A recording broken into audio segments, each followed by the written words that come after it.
month's beat. But after so many shifts, it seems we're really getting the hang of it now. Hey there, fellow shift mates. I saw you finished your work, so I thought I'd come over and say hi. Oh, hey there! We've seen you before. Your assigned workspace is really close, isn't it? That's right. The name's Rowan. This past few days, I couldn't help but notice the new faces working nearby. I guess we were destined to meet. I've been working here for almost 15 years. Even the foreman, Grainville, always calls me Chief. Whoa, you've been working here a long time, Chief.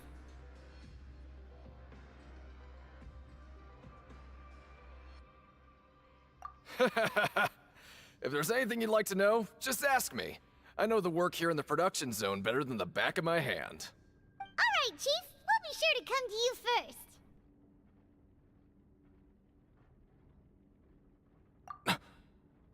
Did you just ask about the rules? Pretty sharp for newcomers. You've already heard about the rules, huh? Who'd you hear it from? All right. Seeing as I'm the one who came over here, you're already calling me Chief. I guess I can tell you a little. Truth is, you two keep working like this, you might be putting yourselves in danger. Huh? Wait, there's even a rule about that?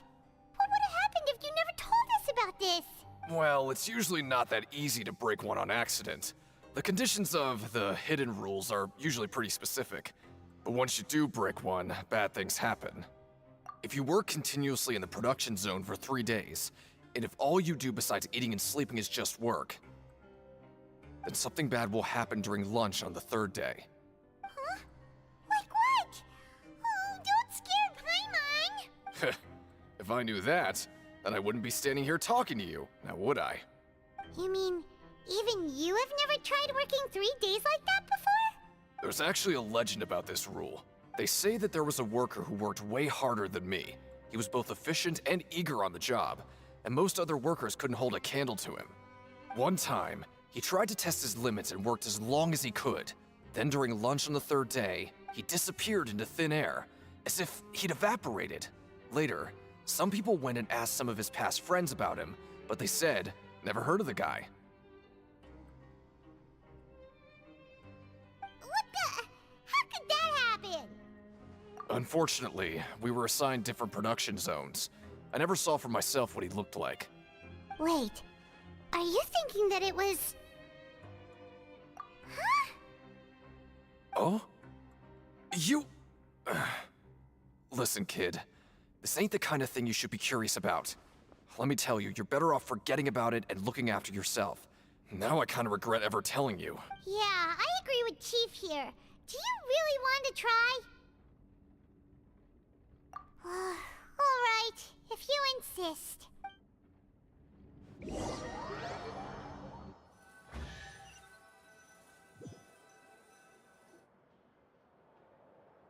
Whoa! Isn't this the Super Lucky Meal? Looks like hard work really does get rewarded.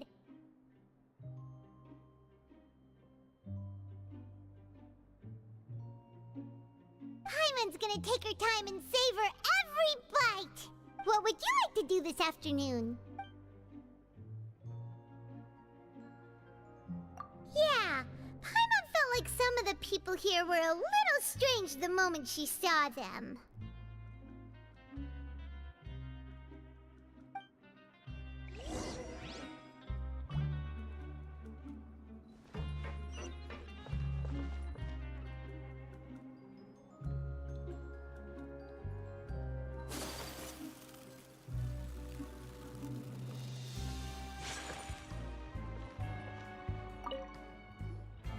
Oh, hello.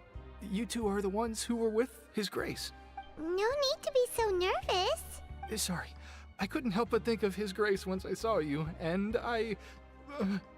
well, it's hard to say. Maybe I am. He's got a very overwhelming presence. It makes me feel like I'm just some insignificant little bug. Wait, seriously? Oh, I'm always indecisive, and I tend to make a mess of things. It's like a reflex. I just instantly start to tense up the moment I see a smart and capable person like His Grace. What? Please, don't say anything like that out loud. How could you possibly think something like that?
Oh, wonderful.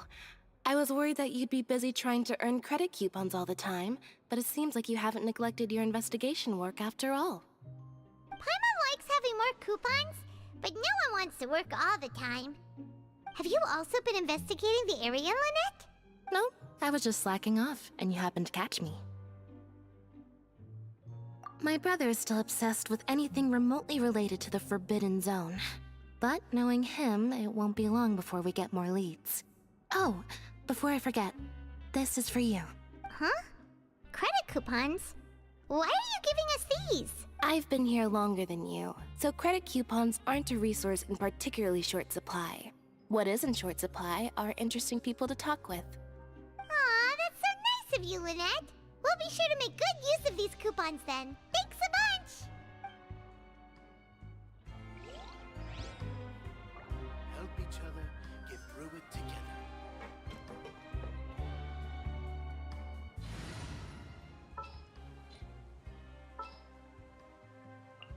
Is it time for a magic show?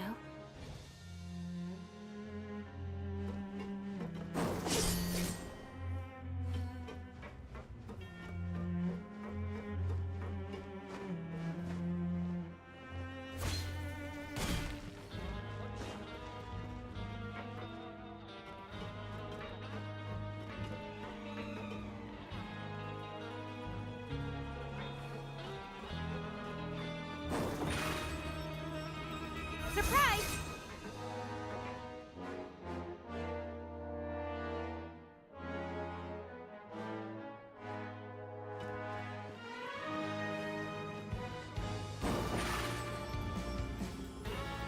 Over here!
Hey, it's the Traveler and Paimon.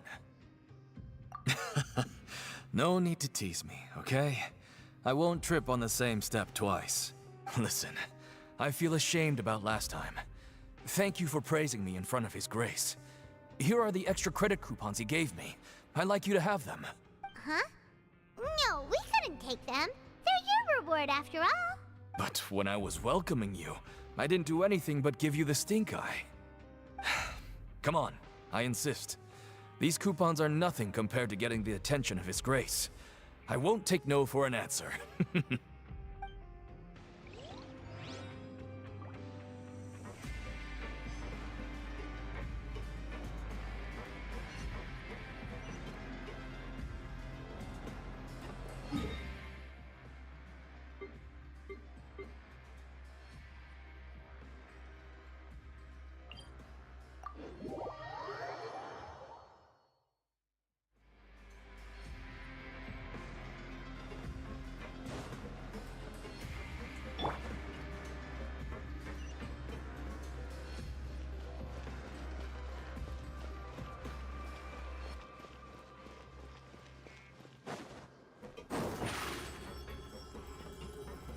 Step on up!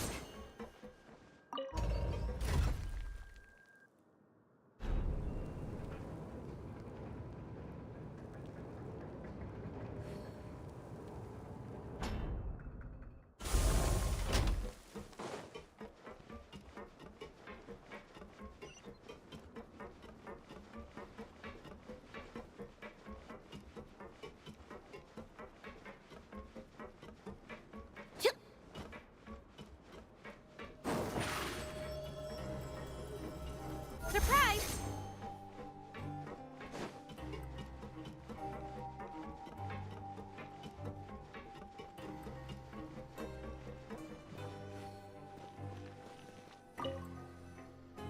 Oh, you want to stop investigating and go rest?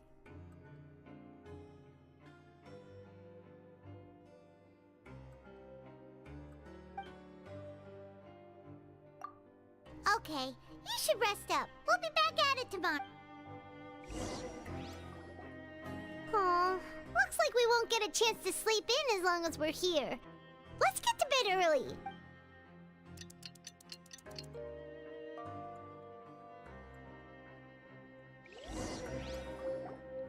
Oh, Paimon doesn't want to get up. Paimon still feels completely exhausted from yesterday. What do you have planned for us?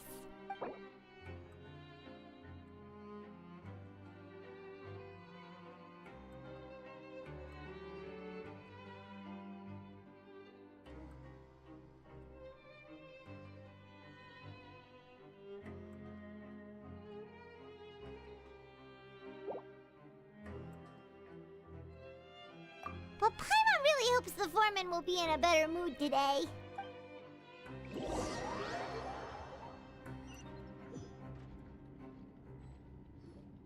Look who decided to show up. Get your butts in gear and get to work. Time's a-wasting. Oh? What's with suddenly wanting to work so hard? You need coupons that badly? Sure. Let's just say we really want to test our limits.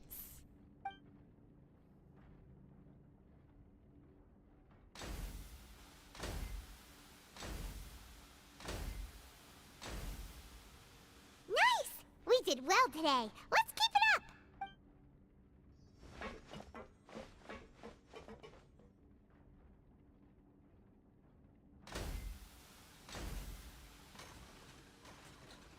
Whew, Paimon's had it.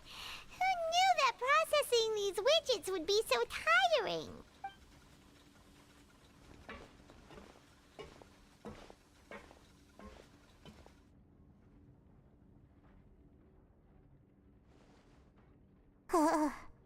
That's it. Paimon doesn't even have the energy to talk anymore. Is it time to eat yet?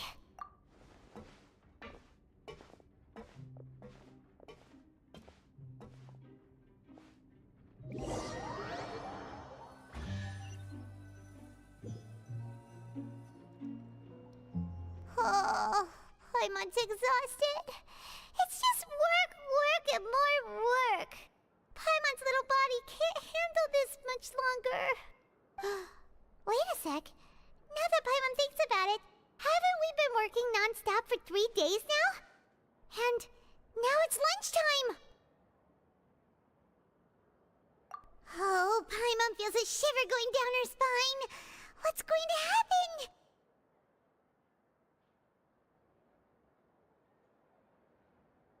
But it doesn't seem like anything's changed at all. And we made it to the coupon cafeteria safely. Are the so-called hidden rules only a rumor after all? Well, there's no use to just guessing all day. Paimon's stomach has been grumbling the whole time. Let's just eat already. Paimon wonders what we'll get today. Maybe we'll get the super lucky meal. Wait, what? What in the world is this? What's with Paimon's food? And yours is the same. Is this stuff meat? But it looks and feels so bizarre. What kind of chef would make food like this? What do you think is going on? Is this the bad thing that Rowan was talking about? No, stop right there. Paimon gets what you mean, just don't say it. Hey, isn't that Woolsey over there? He must have made the food, right? So let's just ask him about the food and be done with it. Hey, Woolsey, have a moment?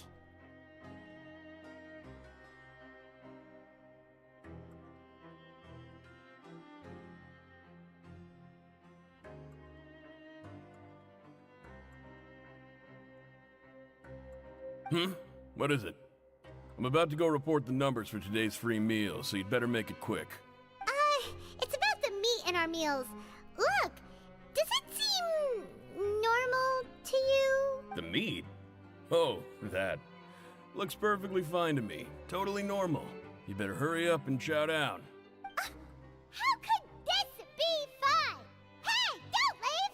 You barely even looked at it! Hey! Ugh, what should we do now?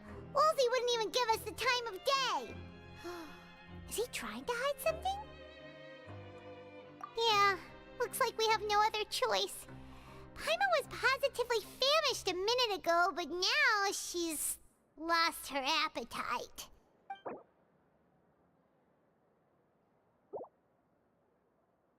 What would you like to do this afternoon?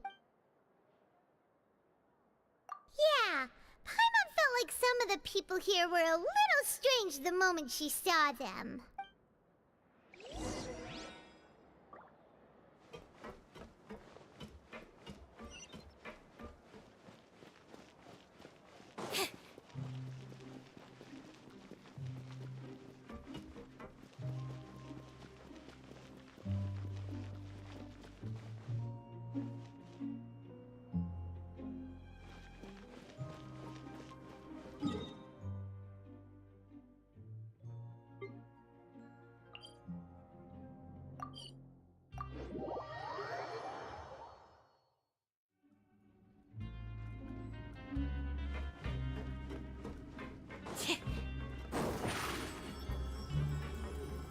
Over here!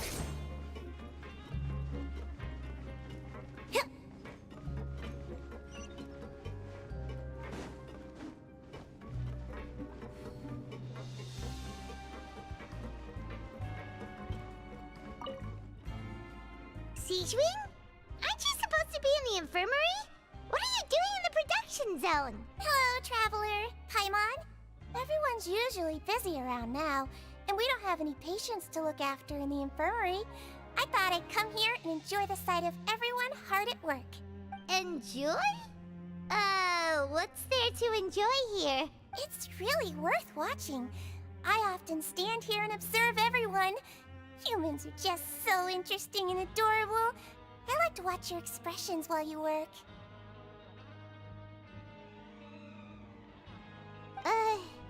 Are you talking about pets or people? Oh, I can see why you think that, but you shouldn't jump to conclusions.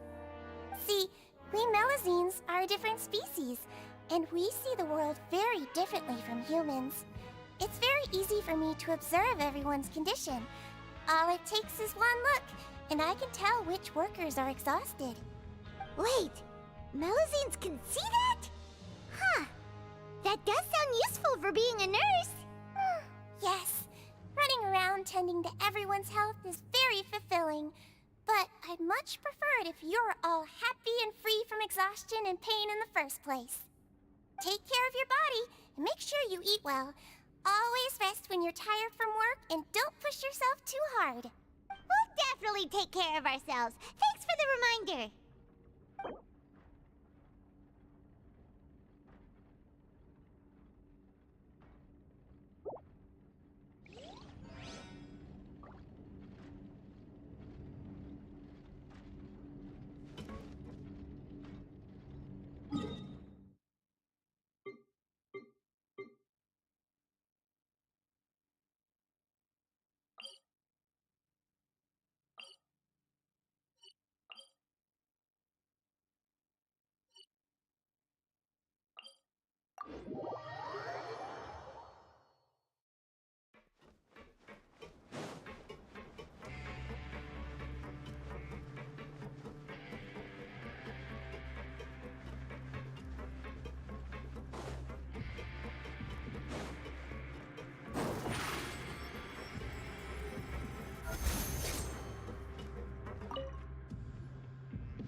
Rowan?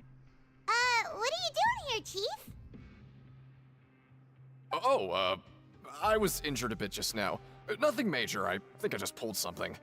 Little mishaps like this are unavoidable at work, you know? Huh. Paimon wouldn't have thought someone as experienced as the Chief would still get hurt on the job. I just knew you would say that. This is pretty embarrassing.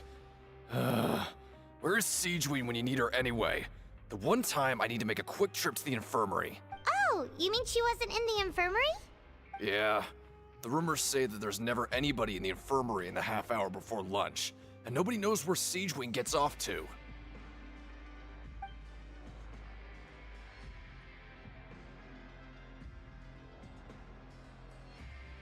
Huh. That's actually really strange. Siegeween's always super dedicated to her work. Where else would she possibly go? Forget it. I can take care of a small sprain like this on my own anyway. No need to trouble her.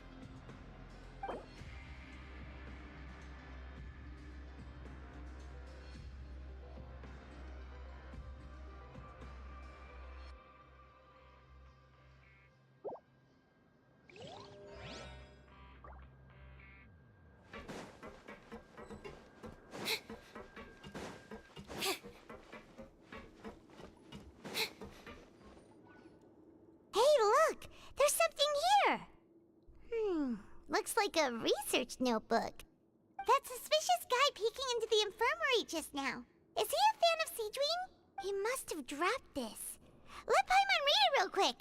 The Melusine perceive the world very differently from humans. There are significant deviations. As a result, their sense of aesthetics and beauty is also very different from that of humans. This must be taken into consideration when giving gifts. Ooh, this all sounds pretty serious. He sure did his homework. And as for the notebook, let's take it.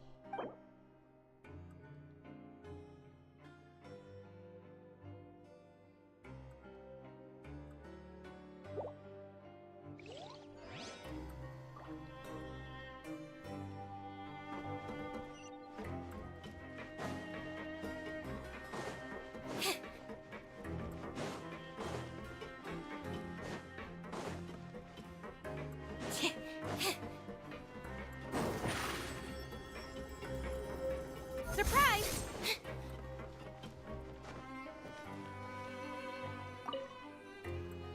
Oh, you want to stop investigating and go rest?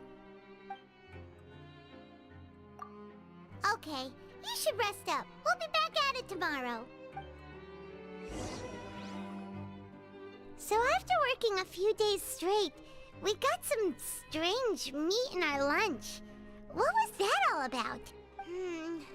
Has our investigation turned up anything useful recently? Really? Then it looks like that part of the investigation has hit a dead end. Well, we'll keep searching for more clues tomorrow. Good night, Traveler.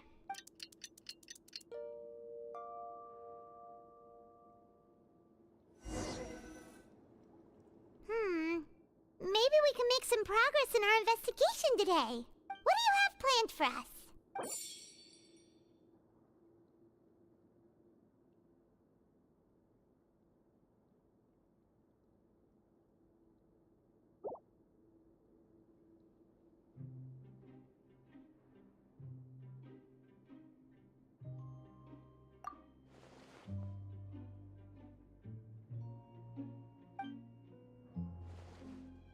After working here so long, we're really starting to get the hang of it. But doing the same thing all the time can get old pretty quickly. How are you holding up? Yeah, it's good to kick back and relax once in a while.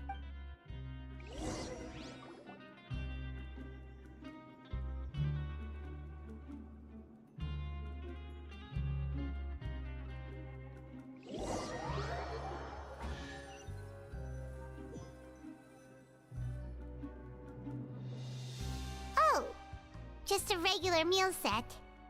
Guess Paimon shouldn't get her hopes up. What would you like to do this afternoon? Maybe we'll be able to find some leads there.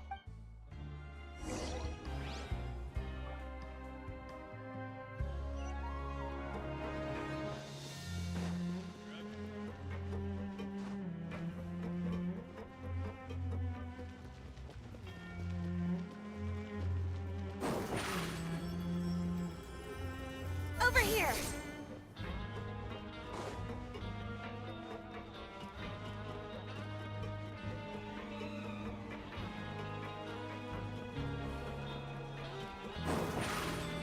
Step on up!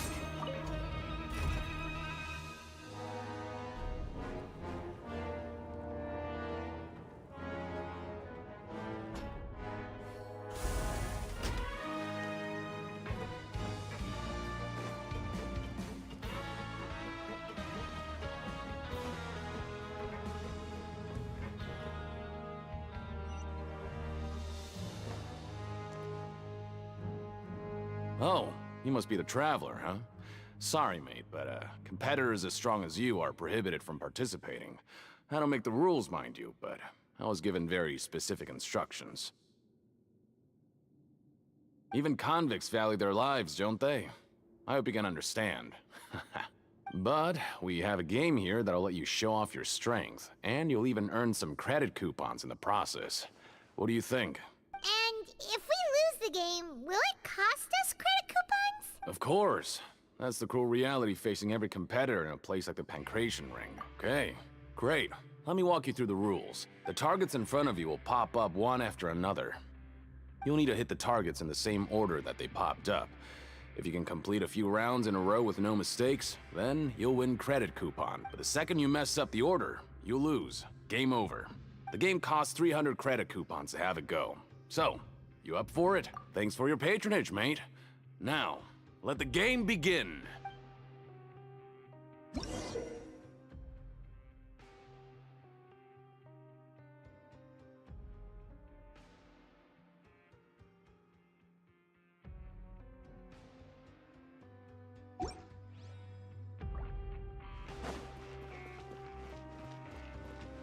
Okay, do your best to hit the targets, just like Colin said! Yeah.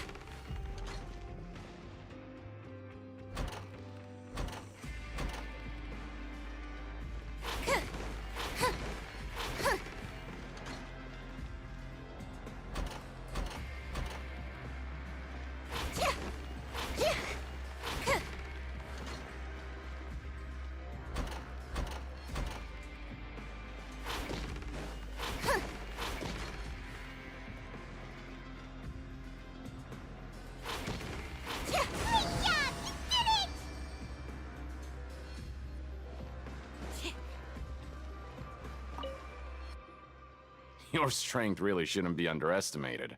Now I get why you're prohibited from participating in any official fights. Nobody who values their life would be willing to get in the ring with you.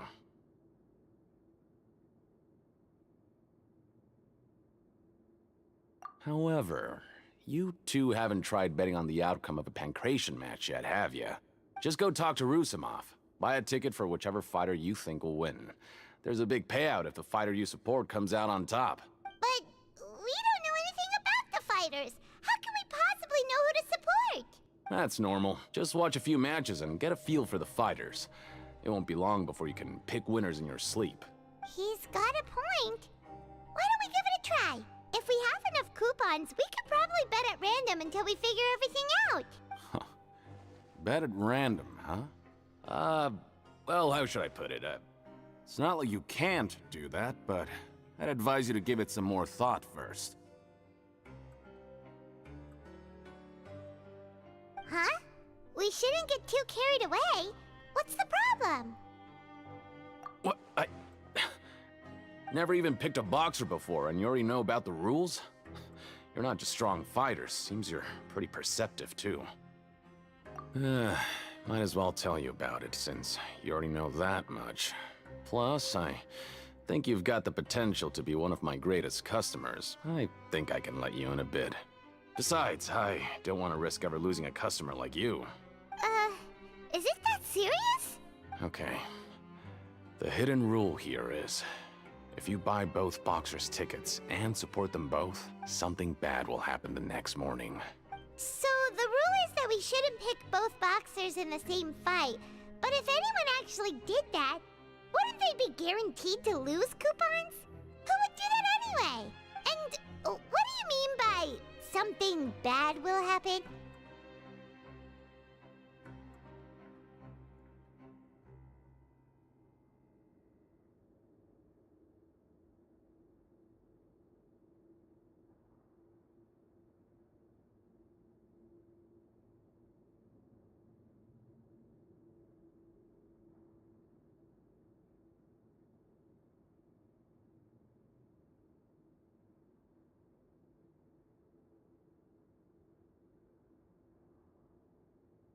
How would I know? Not like I'm stupid enough to do that. But I've heard a story about the rule. According to the rumor, there was a masked boxer who possessed incredible skill and power. None of his opponents even stood a chance against him. However, in the final match, the organizers told him to take off his mask. He refused and never showed up to the fight. And after that, he was never seen again. Some say he died, or that he was taken care of by the event's organizers. But everyone remembers that he was someone who cherished honor above all else. In his eyes, supporting both boxers in a match would dishonor the competition itself.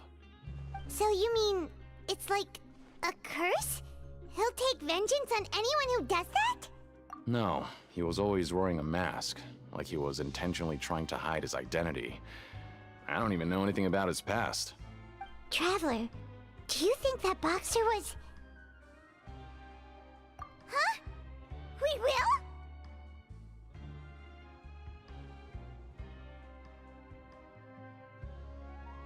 You're not serious, are you? Look, here I was just trying to be nice and warn you, yet here you are trying to break it on purpose?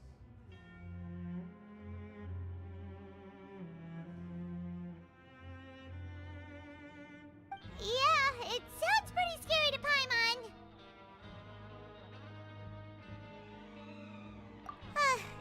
Seems you've made up your mind. Betting on both fighters will set you back about 3,000 credit coupons. If you have enough, then go ahead and give it a try.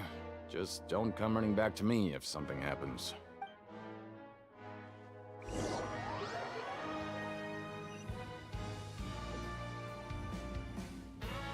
Seems we had a productive day. Hope we can make even more progress tomorrow.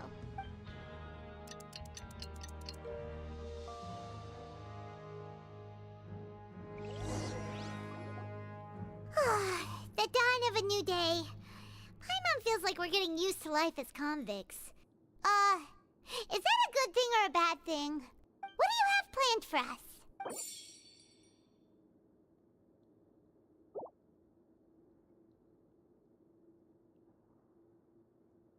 After working here so long, but doing the same thing all the time can get old pretty quickly. How are you holding up? Yeah, it's good to kick back and relax once in a while.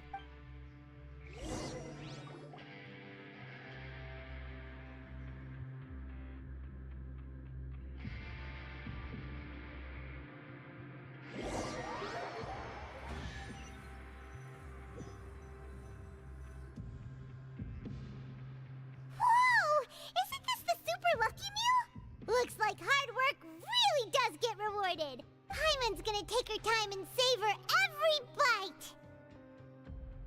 What would you like to do this afternoon? Knowing Child, he must have been there all the time.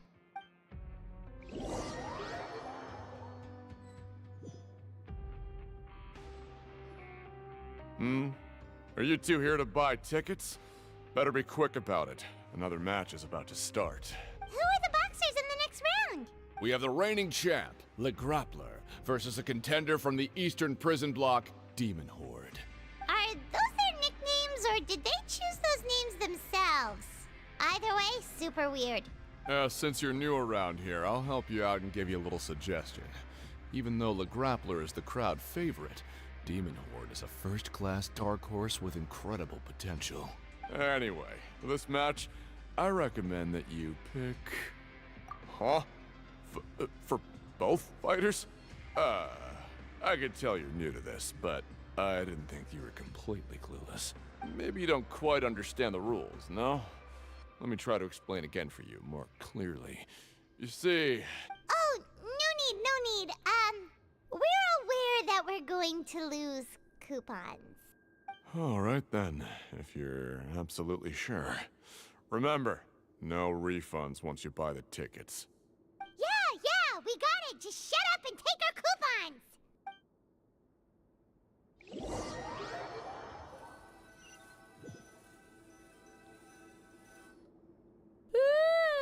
We woke up so early today that Paimon's been nodding off all afternoon. Good thing it's finally time for bed.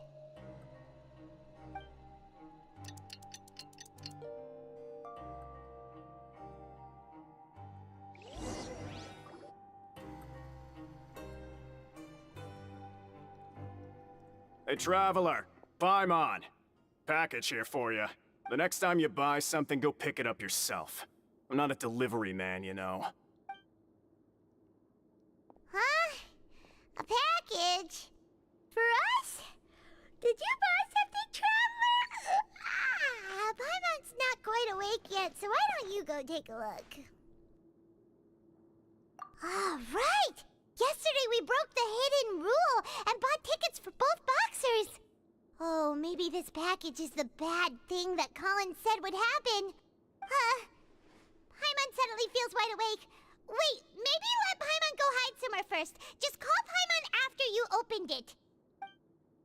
Hey, wait! Paimon's still here! Don't open it! Ah!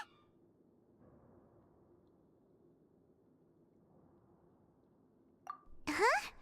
What is it? Are you okay? Let Paimon take a peek too.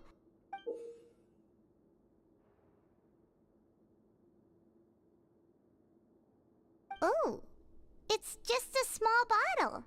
But the color of the liquid inside looks so wrong. Almost like... Alright, that's enough of that. No need to say it out loud. Paimon already knows what you're trying to say. Ugh! No way! Get that stuff away from Paimon! Paimon thinks we shouldn't open the bottle until we figured out what's going on. Just trust Paimon on this one, okay?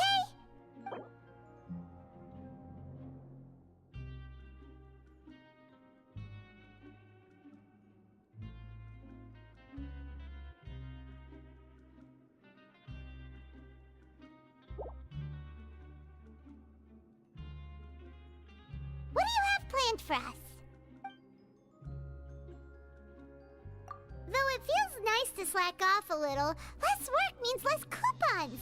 Let's make the most of our morning.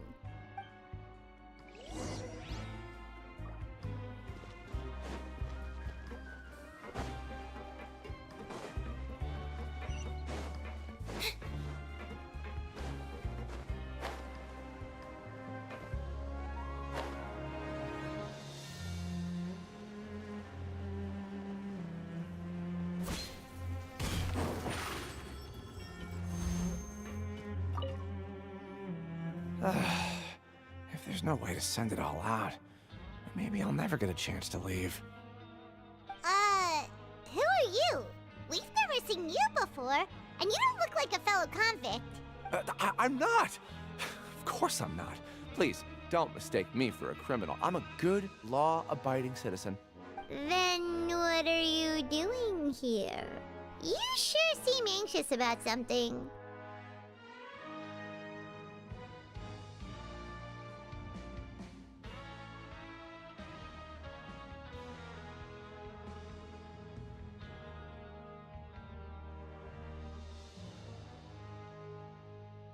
I'm a promoter for Fontico, and I'm usually responsible for promoting our drink products. I thought I could complete my task here quickly and return to headquarters, but I've been here way longer than I anticipated. Oh, a promoter from Fontico? So what kind of problem did you run into? I'm so upset. It's all because of that Duke. After discussing the company's promotional plans with him, he told me outright that my project was worthless. However, in light of our long history of successful collaboration, I still tried to patiently explain the details. However, to my surprise, he just cut me off while I was speaking. Let me take a moment and recall his exact words. I'm just gonna stop you there and say no. If anything, I'm saving you time. It seems you don't fully understand the value of credit coupons here, nor do you understand the value of your own products. The former is because you are from the overworld. That's understandable, and I don't blame you for that. But as for the latter, only someone monumentally stupid, so breathtakingly stupid, that they were completely ignorant of the value of credit coupons, despite living in the underworld, would ever possibly consider buying your drink. Let's just forget it.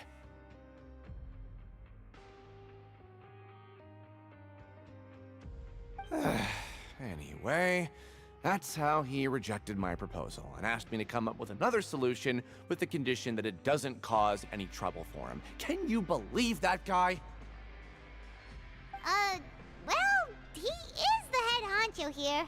Not much you can do about that. We met him too and could tell that he's the kind of guy that's hard to pin down. Fine, fine. I know I should just let it go. I'm on his turf after all. His house, his rules.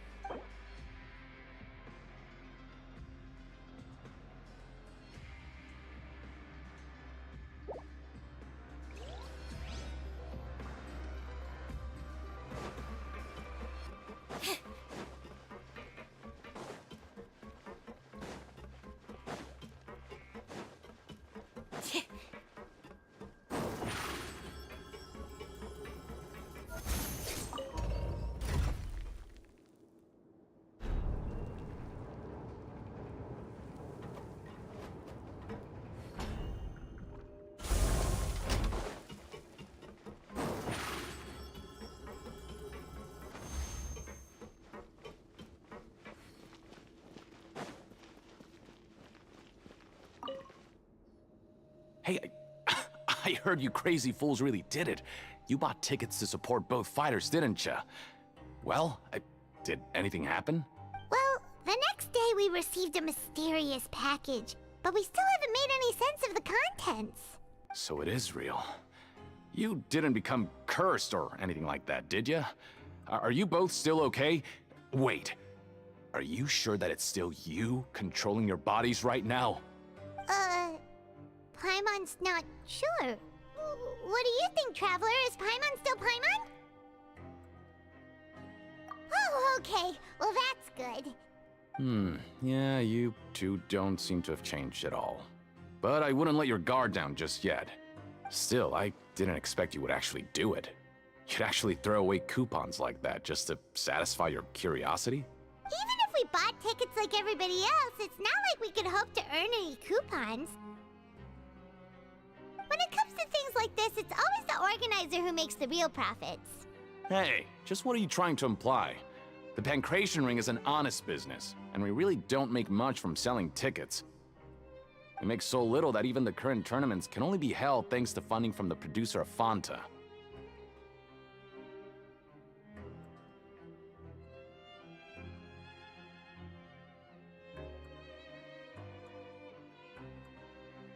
Oh, so it's the company that manufactures Fanta sponsoring the events?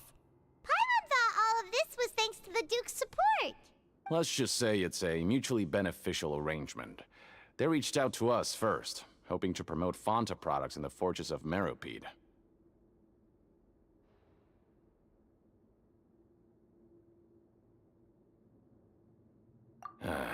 Anyway, you try and take extra good care of yourselves these next few days, you hear?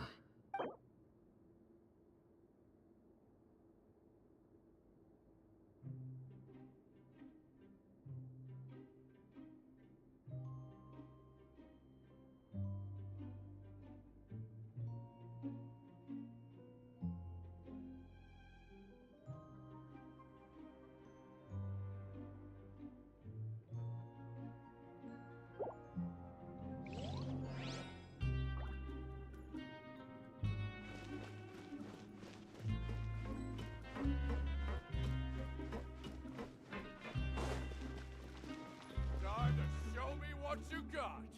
Hey, what are these papers scattered all over the ground? Are they registration forms or something? Maybe not. Every page has the Fontico symbol on it. Maybe it's some flyers from the company. Okay. But if someone catches us, they could accuse us of trying to steal the company's secrets, couldn't they? Oh, you're right. Guess there's nothing to worry about then. Let Paimon have a look here. Without assistance from the Fontaine Research Institute, development of the new product has been slow, and some researchers on the project have voiced concerns. We have no choice but to let the new product undergo the first phase of promotional trials without a designated name or packaging. We will adjust the direction of future development according to feedback. We have decided to only conduct closed, small-scale trials for the time being. Sure doesn't seem like anything unusual. The company is just trying to develop some new products besides Fanta. But it sounds like things aren't going well at all. Let's put these papers back where we found them and make it look like nobody went through them. Okay, good.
We ended up here without even thinking about it. Want to grab something to eat?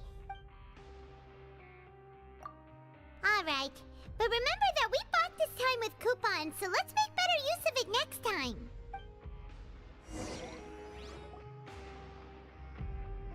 What is this garbage? Ooh, it looks disgusting! Oh, Paimon misses your cooking now. What would you like to do this afternoon?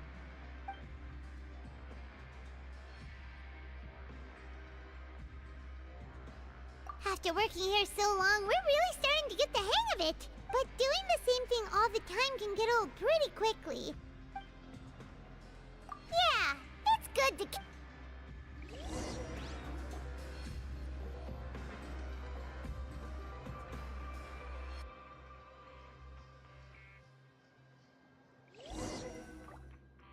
A mysterious box? A bottle of crimson liquid? Paimon still doesn't know what to make of it. Do you have any ideas, Traveler? Really? Then it looks like that investigation led us nowhere. Well, maybe we'll have better luck tomorrow.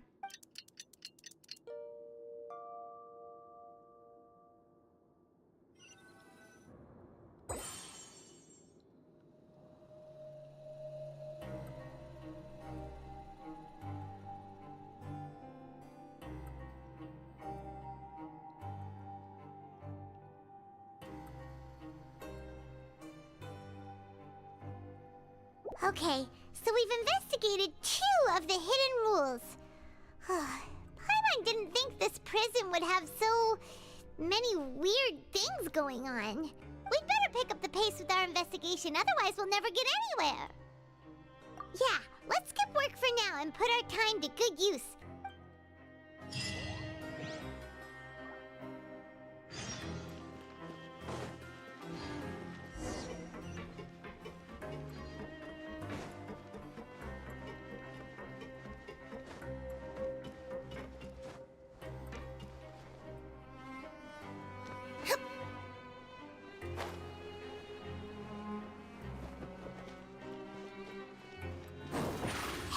Isn't that Vidoc over there? Huh. Is it just Paimon, or are there fewer people than usual here today?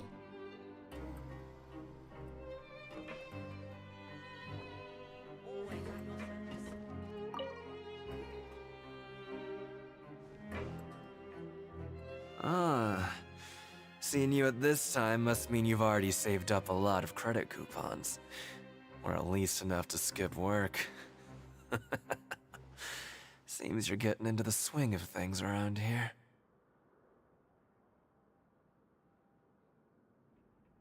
Impressive. Very impressive. So, now can you tell us about the hidden rules you know? If that's what you want to know, I guess you couldn't have come at a better time. Huh? What do you mean it's a good time? Leonid and those other pesky broke urchins have all gone to work in the production zone. I wouldn't want them listening in without paying up. We get it! Just tell us already! So, you know those pipes that make strange sounds? Don't ever, ever go near them at night. Even if you manage to avoid the guards, you might find something even more terrible there. Something even more terrible? Like what? A group of cannibals. Cannibals? In the Fortress of Meripede? Every month, they meet a few times in the dead of night. Rumor has it they might be connected to the people that have disappeared here. But what's even scarier is that they have a special proclivity. Since they have no way to dispose of the leftover remains, they have ways to transform them into other forms and keep them in the fortress forever. Paimon might already know what you mean by other forms.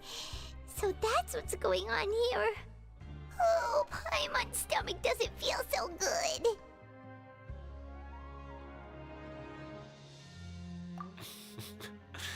You two look pretty skeptical. No matter. Learning the truth behind dark secrets isn't necessarily a good thing. I've got things to do too. I suggest you just act like I never told you anything. Traveler, can we just trust him on this one? Oh, Paimon doesn't want her blood and flesh entombed here for all eternity?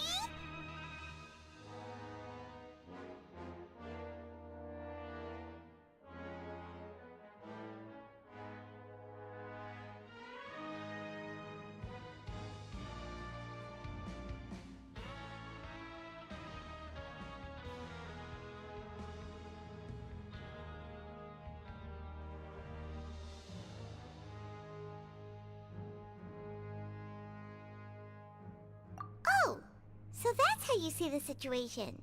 Huh. You know, Paimon does feel a little better about it now. When will all the secrets end?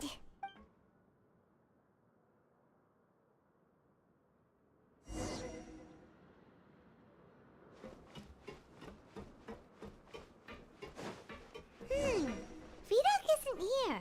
But the guys who went to work in the morning are back. Let's go ask them! Just stay away from me. What? What are you saying? You shouldn't go around saying stuff like that.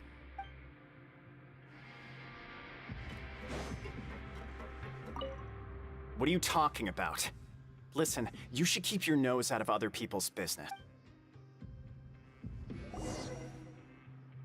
Their attitude sure is suspicious. Like they're trying to avoid us.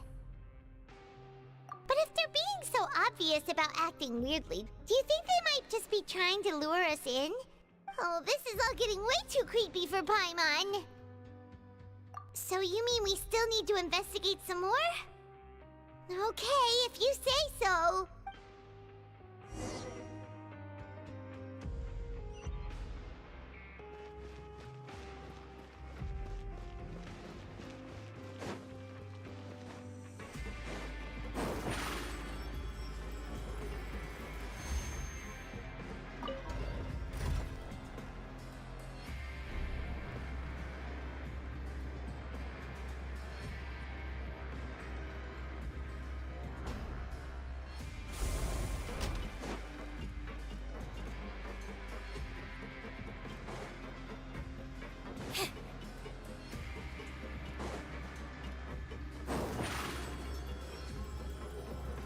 Step on up!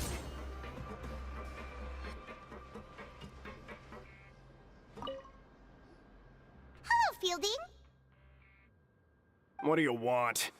Criminals like you ought to be working right now. Catch my drift. We just want to ask you a simple question. Have you ever discovered anything odd during your nighttime patrols? Why are you asking about something like that? Whatever happens at night isn't your concern. All you need to worry about is getting enough sleep.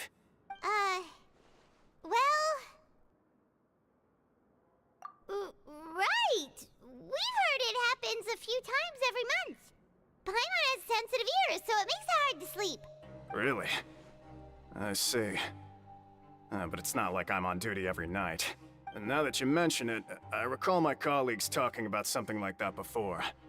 They say that strange things tend to happen at night on pipe cleaning days. Lots of us don't willingly take those shifts. So, what happens at night on pipe cleaning days? And they just conduct regular cleaning of the fortress's drainage facilities. There are 3 pipe cleaning days per month, and it just so happens that today is one of the scheduled days. You can try to confirm the sounds tonight if you want, and if they're real, then I can report the issue to my superiors for you. Oh, okay. Then we'll keep both ears out tonight. If that's all, then I'll be leaving now.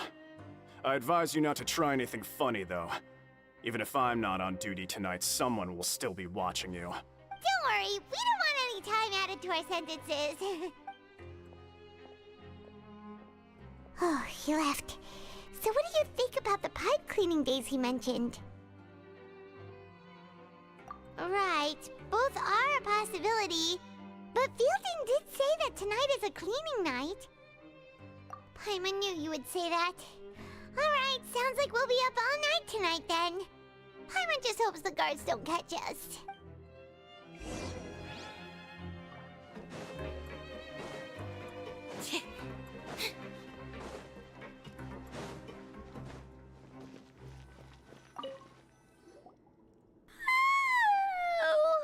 I'm so tired.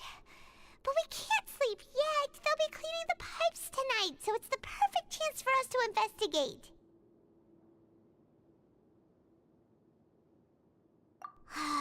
Whatever.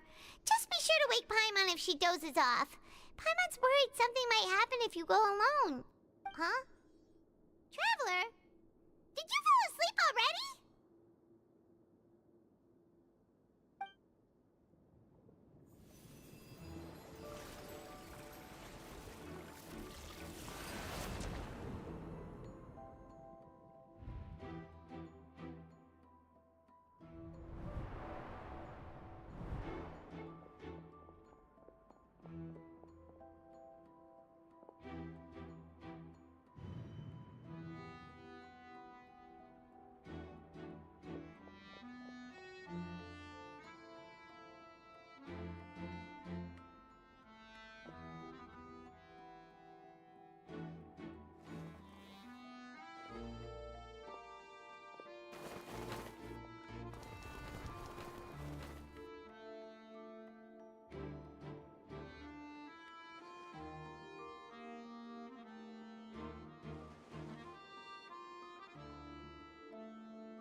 It looked like you were just peacefully sleeping to Paimon.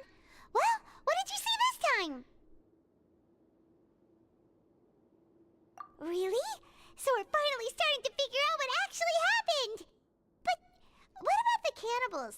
How do you explain them? Okay, well it's about time for us to get moving. Just be careful to avoid the patrolling guards.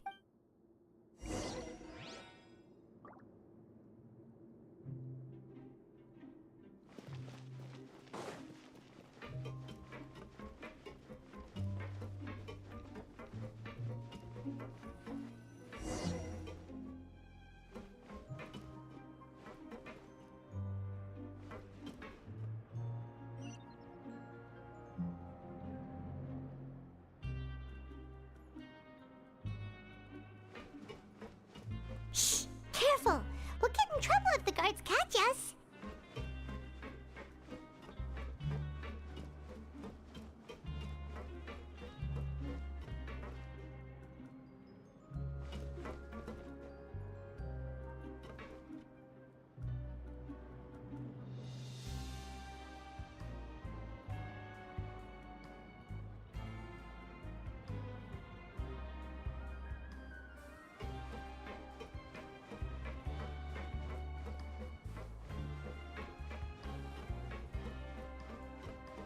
Uh-oh! They spotted us!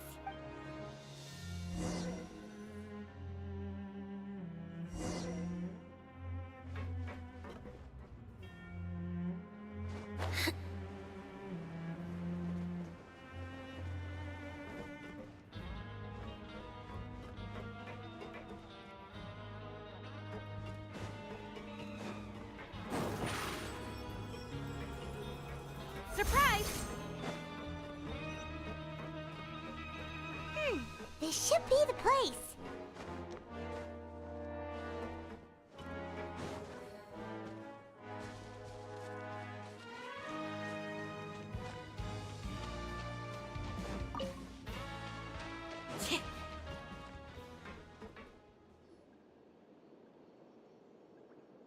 What? I know you. You were the ones we saw. Huh. You've got guts showing up here. You know who we are, right? You'd better leave now. Ain't nobody coming here to save you. What'd you say? Yeah, so what if they were? If you push us, we can make those rumors a reality at any time. Hey, what's the point of all those rumors anyway? What exactly are you trying to do? I don't have to tell you anything. If you turn around, go back to the dormitories and act like you never saw anything, then I'll pretend that you never showed up here. Yeah, scram. Nothing worth seeing here. Huh? What did you say? Isn't that exactly what Boss said when he left? Hey, do you know our boss? Whoa. We had no idea our boss was such a big deal.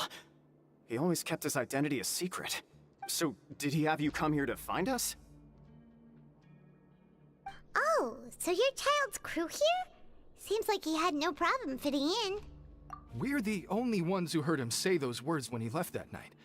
So unless he somehow told you those exact same words after that... All right. I guess that's proof enough for me. I believe you. Wow, those dreams of yours sure come in handy. We gave him the business for a while and would always give him a hard time when he first came to the Fortress of Meripede. But here in the fortress, the strong will always earn respect. He was working the longest hours and racking up wins in the Pancration Ring. You could always see how amazing he was, even when he was teaching us a lesson.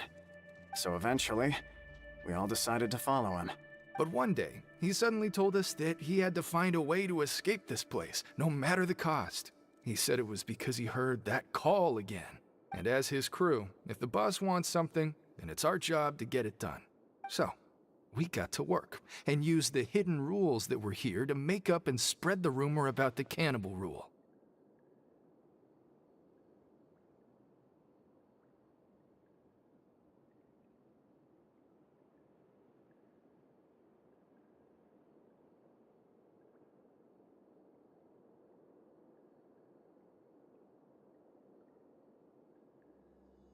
We just wanted to give him a better chance of escaping on a night after the pipes had been cleaned.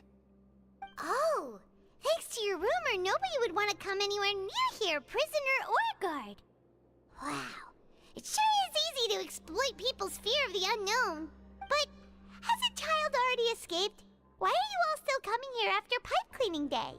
Because as far as we know, the pipe he went into isn't actually an exit. It should be a dead end. It leads to an abandoned factory area, and even if there were a way to escape from there into the sea, we're still way too deep.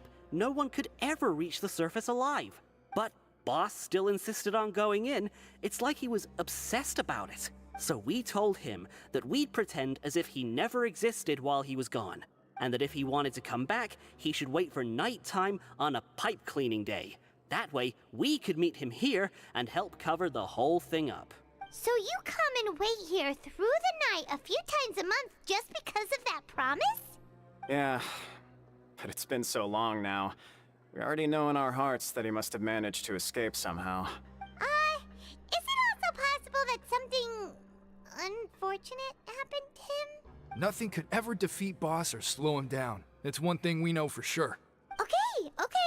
Paimon was just brainstorming possibilities. All right. Keep quiet and follow us.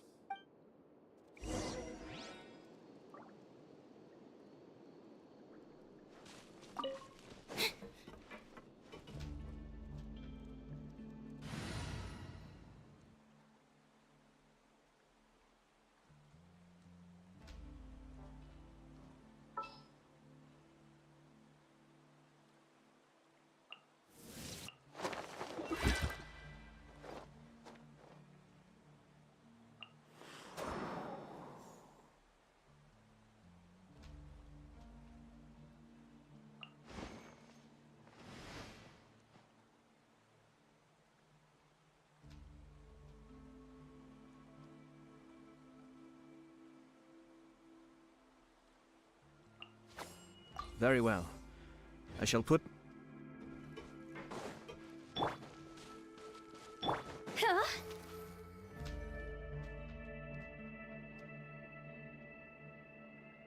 The way up from here has been sealed off. It's impossible to get through. Boss left by going down from here. It, wasn't full of water at the time. Later, we came back, hoping to have a look.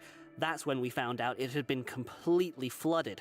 It's impossible to navigate unless you're an extremely skilled diver. Do you think Child got trapped by the water? Not likely. We all know that Boss was an incredible swimmer. Really? Then have him come investigate, pronto. Just be sure to tell us if you get any news about Boss. It's getting late. We should leave before the guards come this way. Yeah, we learned a lot about what happened to Child here. Let's get going!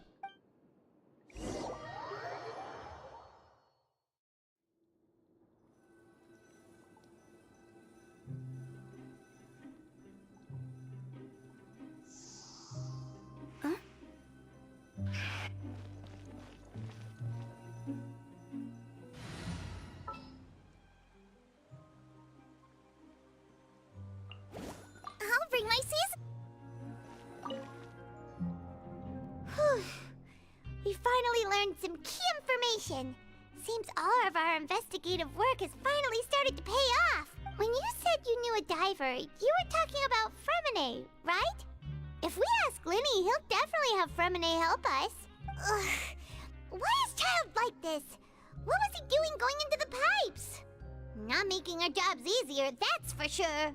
Fortunately, though, it seems like it's only a matter of time now before we find out what really happened.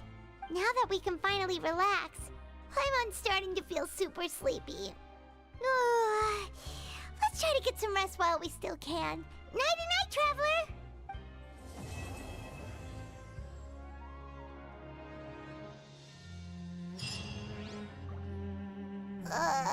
It's morning already? Oh, Paimon still needs more sleep.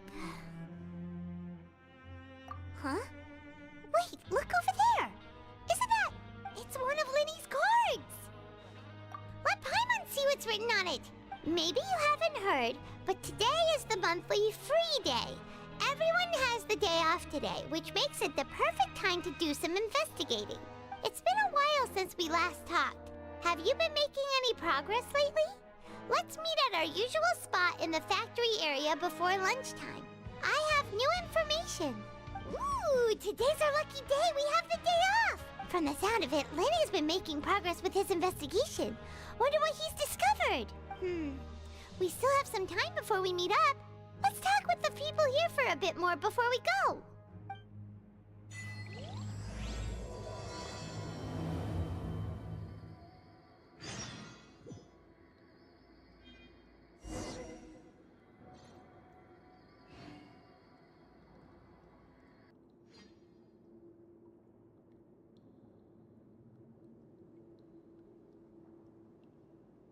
Wanna come over for tea?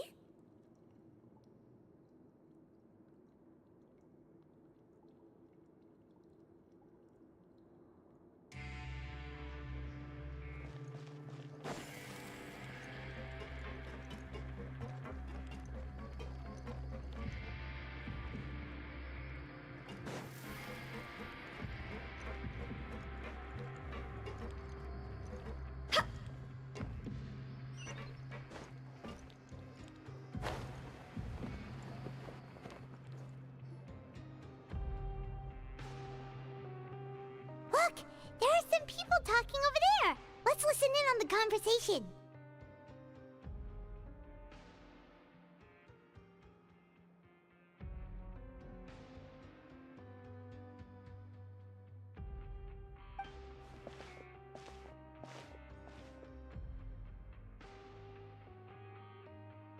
If you ask me, those pompous parasites on the surface act like they're all a bunch of aristocrats. Do any of them give half a hoot about a bunch of dogs like us?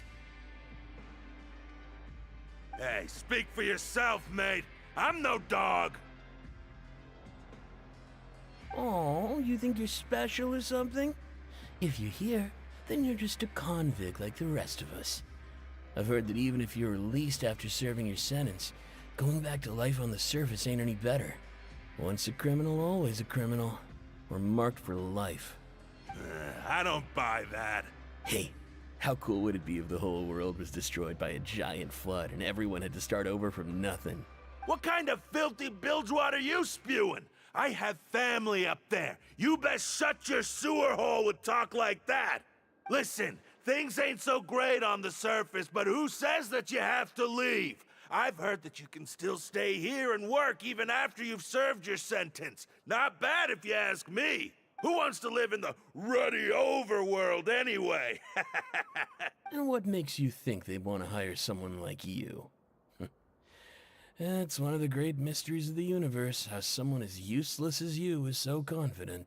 Whoa. Sounds like they're really unhappy about the overworld. Speaking of which, Paimon never heard anyone use the words overworld or underworld when we were living up there. Is it only something the inmates down here say?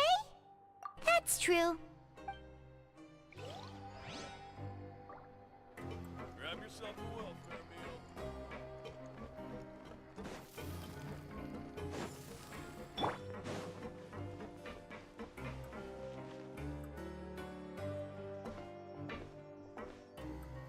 There's a group of people over there. Let's go listen in. So I said, that's not a faucet. Hey, who are you two? Why'd you come over all of a sudden? Oh, sorry for eavesdropping. Sounds like you were talking about something private. What's the matter? They're just looking to join in on our fun, that's all. Hey, don't pretend like it's okay for them to just interrupt us like that. Fine. You're lucky we don't mind extroverts that much. You hear that, Quisto? What nice! Your expressions tell me you're looking to hear some juicy info, am I right? But before that, it just so happens that I know you two. Really? Are we that famous? You kidding? How often does anyone get a personal tour led by His Grace himself? Practically everyone was talking about it. Word has it that you also caused quite the kerfuffle. A little mistake, huh? I like the way you put it.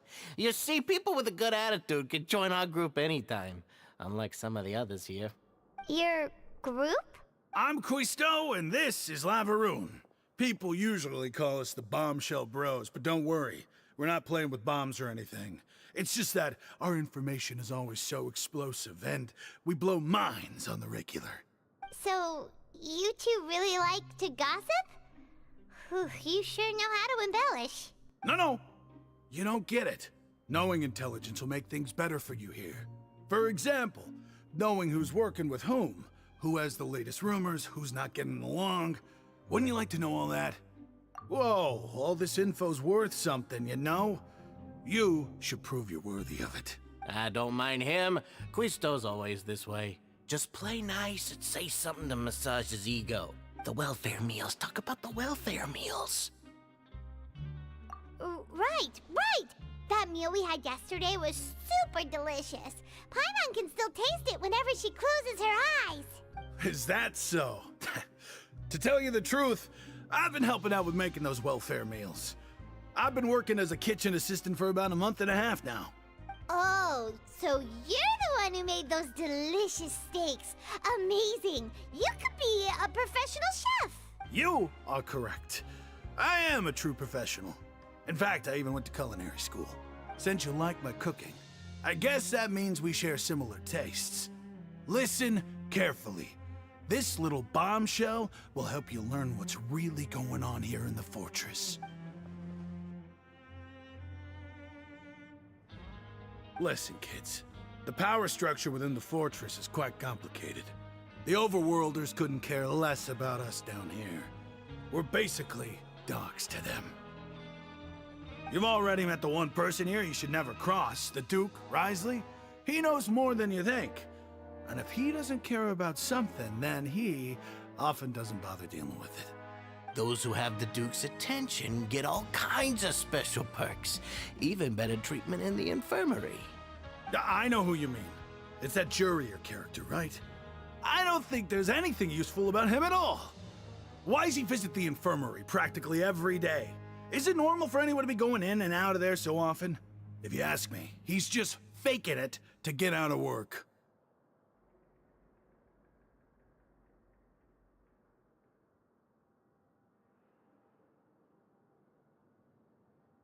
But did you know that Jurier was a talented researcher from the Fontaine Research Institute before he came here?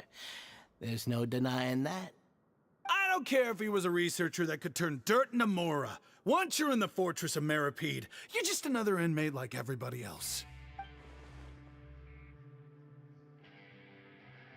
Speaking of which, the last time I saw him, he was passing by the corridor with Lorvine.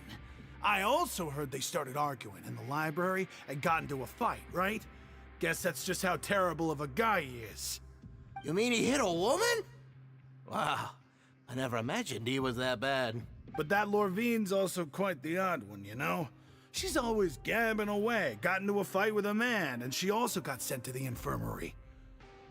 Come to think of it, I always see her going to the sick bay every couple of days, too. Huh. Wait a second. You don't think? Do you think could it be that they're secretly meeting there to go on dates? But it's really hard to imagine. After all, I do remember seeing Lorvine beat Jurier to a pulp that one time. And we might be overthinking things.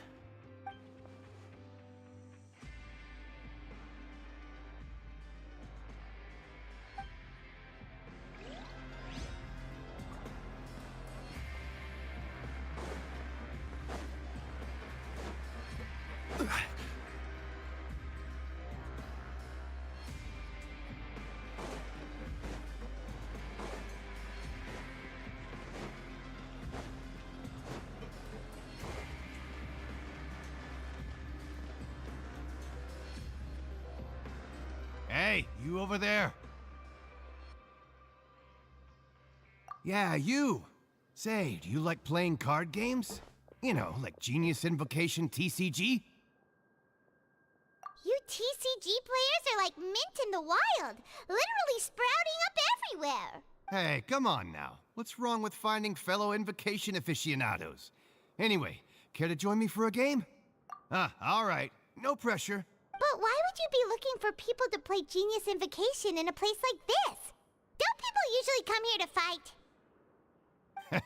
Whether you're throwing down cards or throwing punches, it's all a competition, isn't it?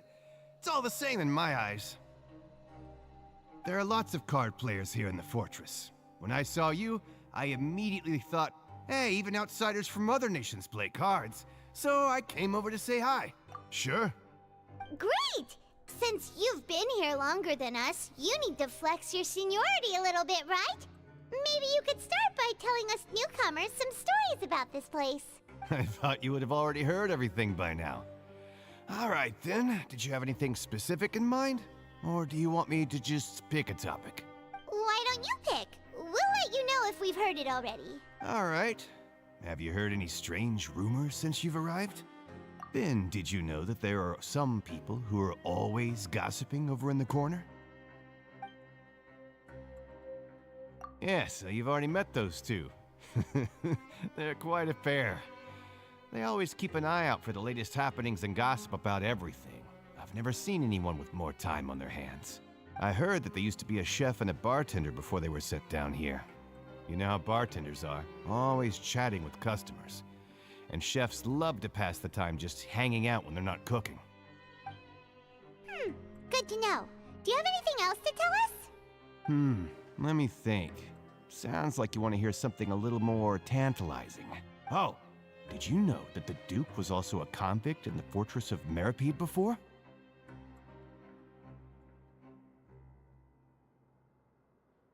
Huh? Wait, are you serious? That's right. The Duke was an inmate just like you and me.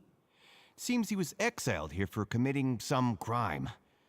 Who knows how he ended up rising up to become the warden, though? To go from an ordinary inmate to becoming the manager of the whole place? I'm not gonna lie, I kinda respect that. A forbidden zone? Sounds like something that someone just made up. I've never heard of that. Where did you hear about it? It's just a rumor we've been hearing, but no worries if you've never heard of it. Do you have anything else you can tell us? Anything else? Not that I can think of, but I'll be sure to tell you anything interesting I hear next time. You'll have to play a game of Genius Invocation with me first, though. Okay, we've talked to just about everyone, and it's about time for us to go meet Linny. According to the card he left us, we should go meet him in the production zone.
Osmanthus.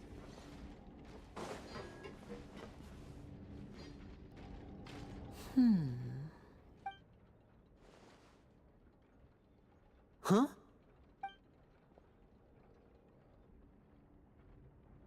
That look in your eyes.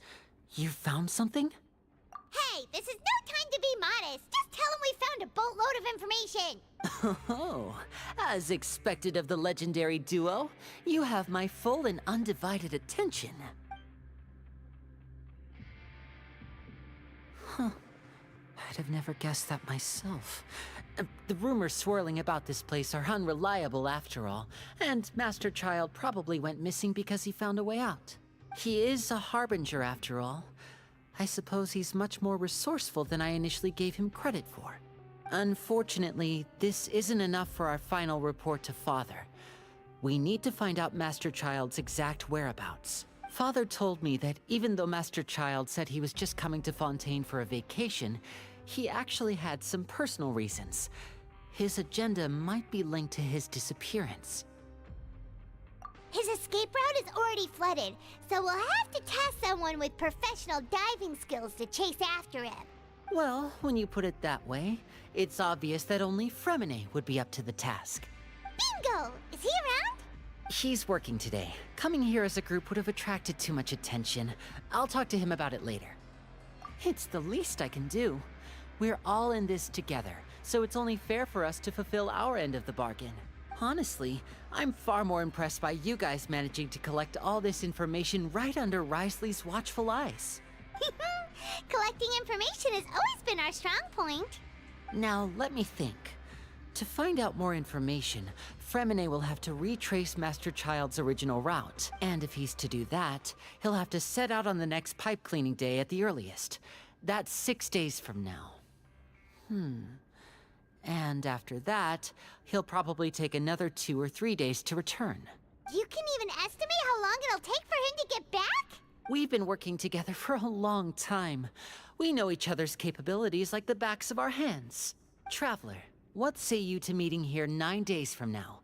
We'll be able to pick up Fremine while we're at it, too. Oh, and there's just one last thing we'd like your help with.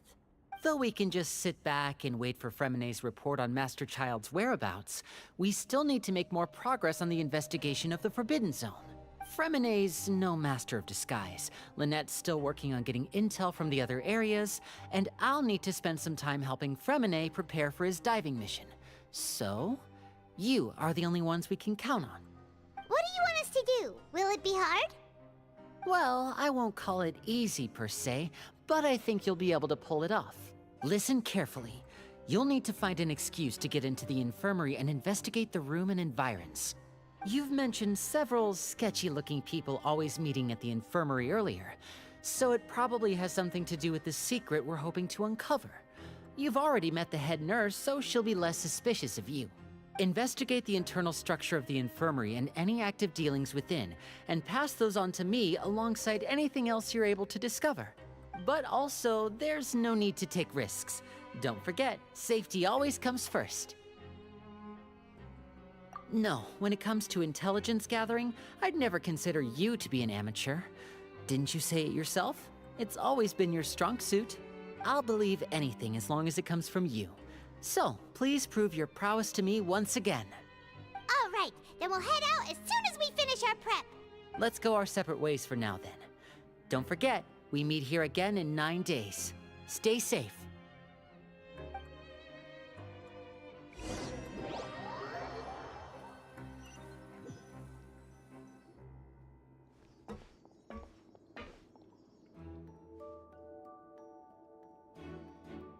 Hey, stay here for now. Paimon will take a peek.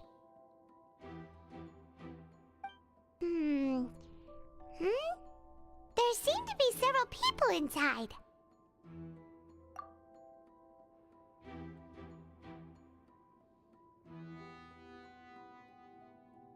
Right. I feel like it's not impossible. Oh. It's a bit hard to understand them from here, so why don't we just try to talk to them in person? Let's go as soon as you're ready.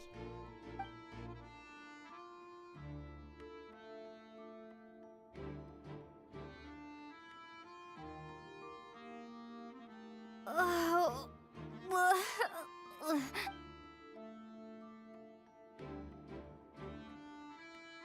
Someone, please help! She's sick!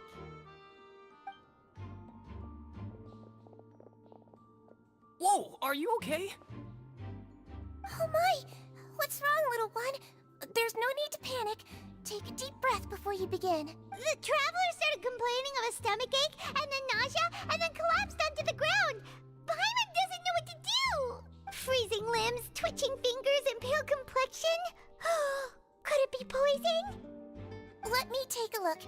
Please, lie down over here.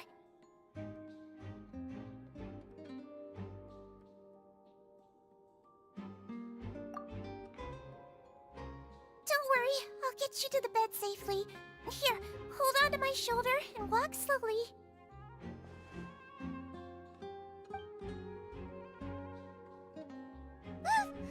You can do it, traveler. Don't apologize. You're sick after all. Now, please relax. I'm just going to do a preliminary checkup on you.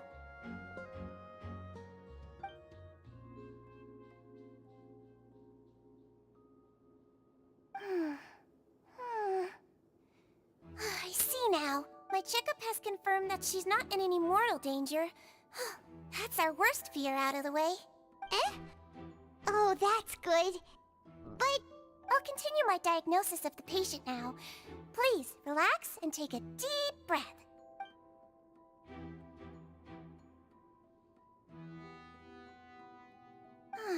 Don't sense serious damage to your organs either. Does it hurt when I press here? And here? Huh?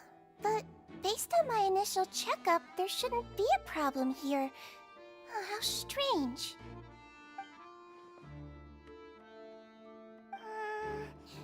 What about here?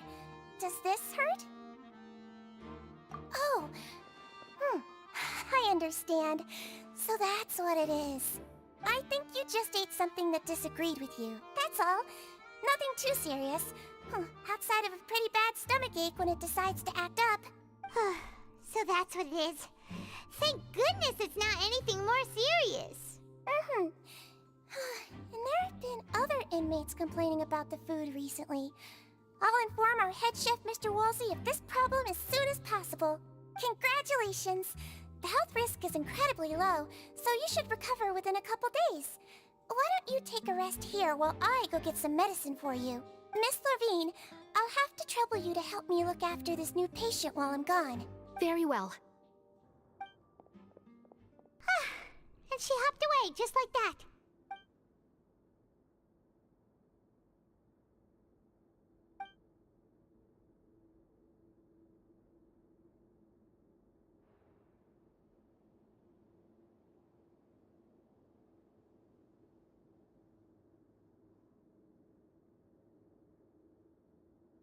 Hello. So how are you feeling now?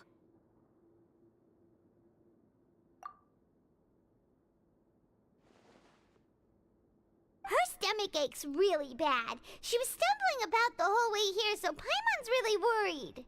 If Miss Sijuin says it's not a serious problem, then there's no need to worry. She's the best medic we've got down here. But it also looks like she's the only medic you've got down here. Well, that's true. What do you mean, that's true? That's really misrepresenting the situation. Of course I can't speak for the whole fortress, but it's not like everyone imprisoned here is useless, you know? Though they may have committed crimes and gotten locked up here as a result, they still know a thing or two about medicine, and they help Miss Sijuin take care of the sick and injured. Yeah, you're right. But did you have to lecture me about it in front of another patient? Aren't you a patient too? Where did all your energy come from? That's correct. Sorry, I got a bit ahead of myself. Are you two also sick? We've been sick a while.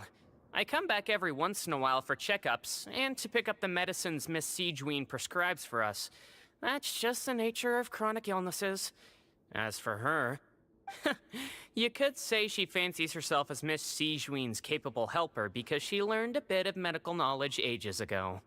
Please watch your mouth, Mr. Jurier. Don't forget that you are the primary reason I have frequent heart palpitations. Hey, don't start arguing now, please. Keep it civil at least.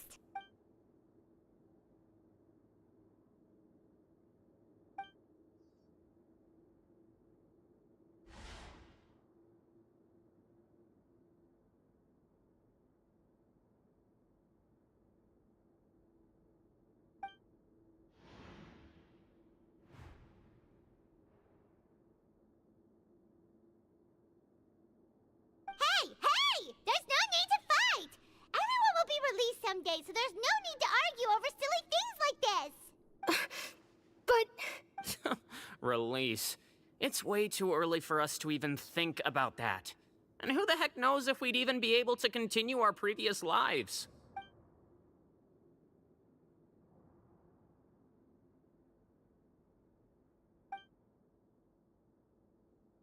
Please allow me to end this boring and useless conversation. Oh, and Mr. Jurier, I don't want to see your face here again anytime soon. And same to you, Miss Lorvine. Anyway, that was more than enough rest for me, so I'm going to get out of this excessively noisy place. See you later, everyone. He just slowly walked off like that? That's just what he's like. I'm sorry you had to see all of that. I'm Lorvine, and that's... Well, his name is Jurier, but I hope you'll never have cause to remember his name. You really can't stand him, huh? I mean, can you blame me? Who would like someone who's as arrogant and obsessed with weird research topics as he is? But there's no need to keep dwelling on him. I'll accompany you two for a while. Miss Sichuan should be back soon, and I'm sure you'll feel better as soon as you've had some of her medicine. No, it's nothing. I'm back! Did you rest like you promised? Thank you for getting our medicine, Miss Sichuan. Did you all cooperate with your bed rest? I trust that nobody got up to walk around. Good. Here, this should be 2 days' worth of medicine for you. Take 1 pill now, and then continue your bed rest.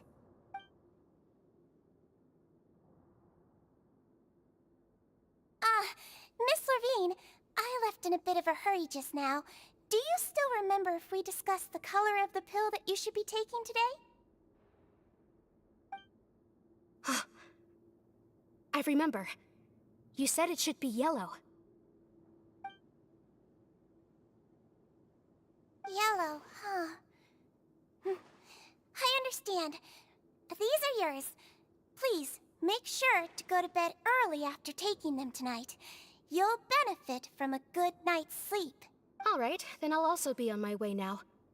I hope you feel better soon, too. See ya!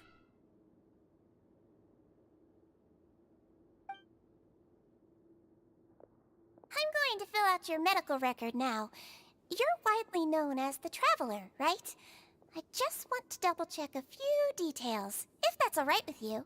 Those two made quite the commotion just now, so why don't we let the Traveler rest? Paimon can answer the questions instead. So her primary symptoms are abdominal pain with... That's it. All right then. Is there anything we should know besides to take the meds? No, her base constitution is quite good, so I'm sure she'll recover quite quickly after taking the medicine. Please, make sure to stick to bland or less stimulating foods. And don't stay up too late at night. Got it. Paimon will hold the Traveler to that for sure.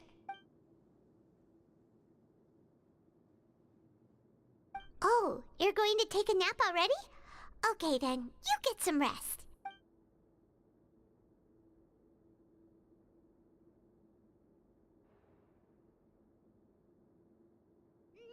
We've been to lots of places together. She may look a bit under the weather now, but she's actually super strong. Oh, so you're the best of companions. Well, don't worry, she'll recover soon.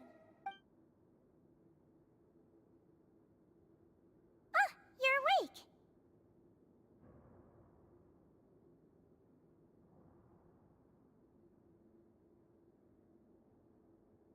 How do you feel? You slept for a really long time, but we never left. Well, now you can go back without a worry in the world. Remember to take the meds regularly, and don't forget, bland foods. Thank you, Miss Sichuan.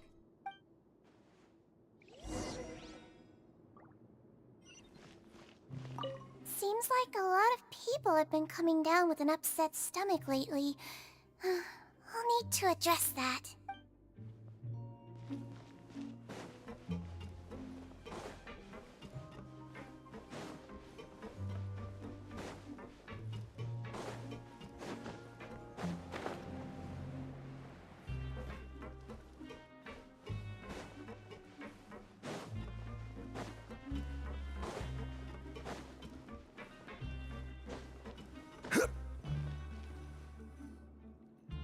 really are something. To be able to fall asleep like that and even sleep talk the entire time, you scared Paimon half to death!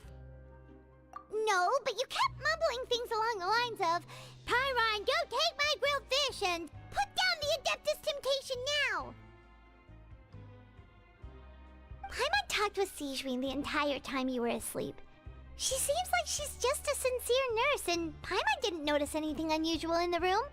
Are you sure we're not going off track with the infirmary?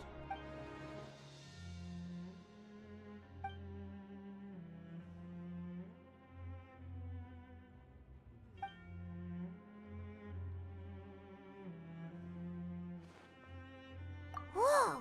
You really are super thorough. All those tiny little suspicious things that Paimon didn't even pick up on. We've got to give the info to Lyney.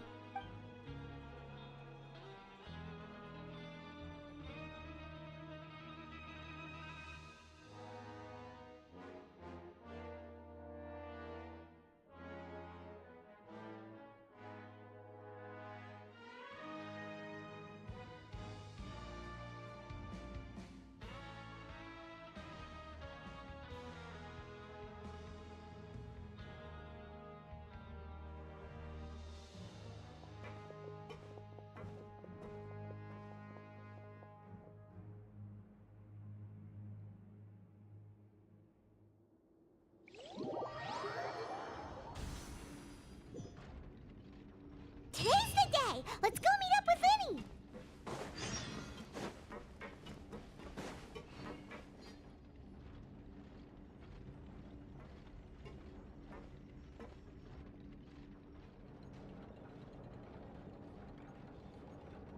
Oh! Hmm?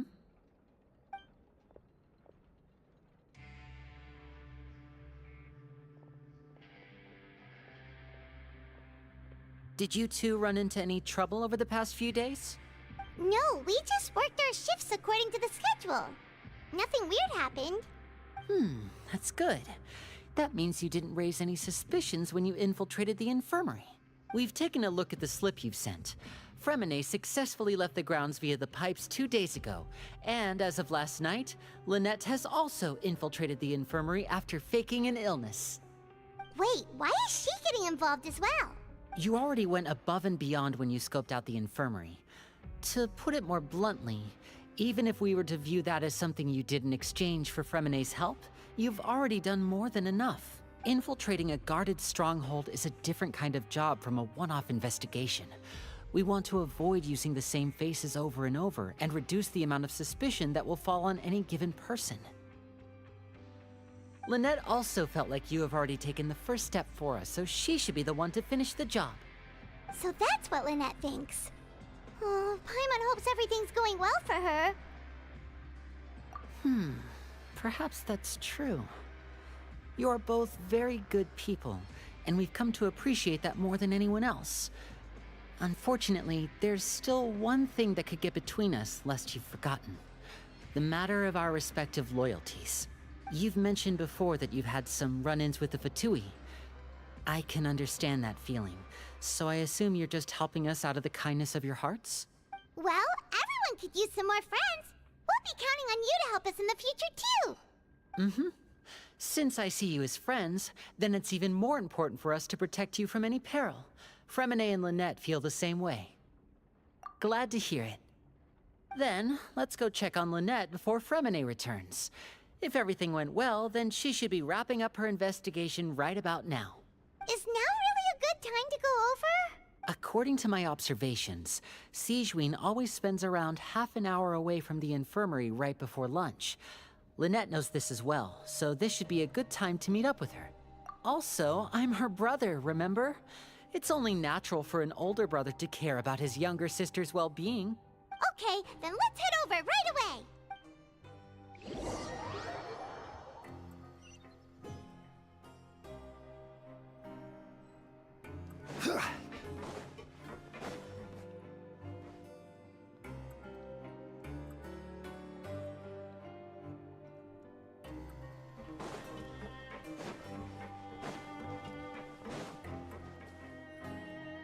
Lynette should be here right now.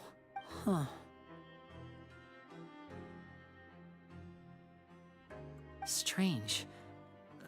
Lynette? As expected, Sijwin isn't here, but why isn't Lynette here? No, Lynette rarely deviates from the plan. We agreed that if she were to make changes on the fly, she'd find a way to let me know. Unless... Let's see if there are any clues around here. We can look while we wait for her. Who knows? Maybe she'll be back soon. Okay.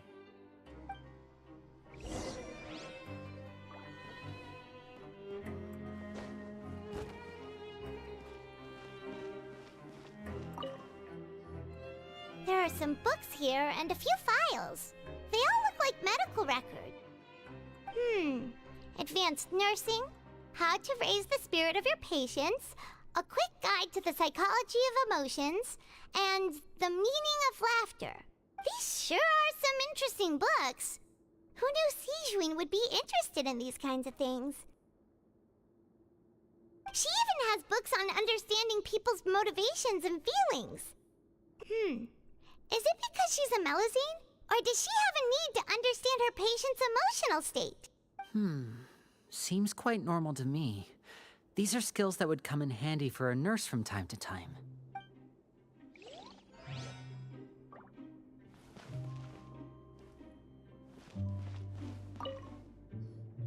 None of the beds have any signs of having been slept in. Except that one over there. That's the one Lynette must have used, right? You said she was pretending to be sick. She would have said her migraine was having a particularly bad flare-up.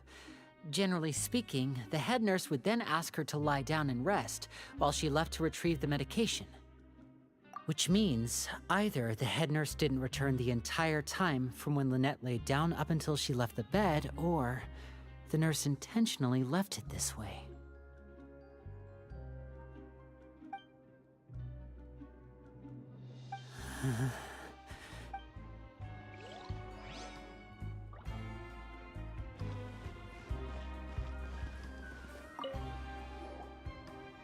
This is it! We saw it before! Wait, this thing? It doesn't look like it's been disguised that well. The space behind it is empty. From its size, I don't think it's an entrance that is meant to be taken apart.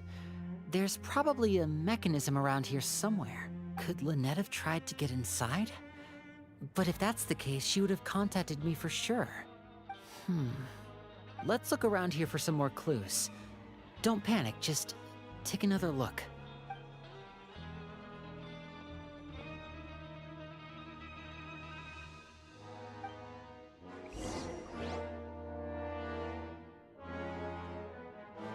Hey, you guys, there's a slip of paper over here! A slip of paper? It's right over here, and there's a bunch written on it too. It reads, "Out of respect for your usual practices, I'll use a piece of paper or card as the medium to pass on my message. You may consider this as me giving you my best regards." This is... Is that all? The back. This is... Show me! Now!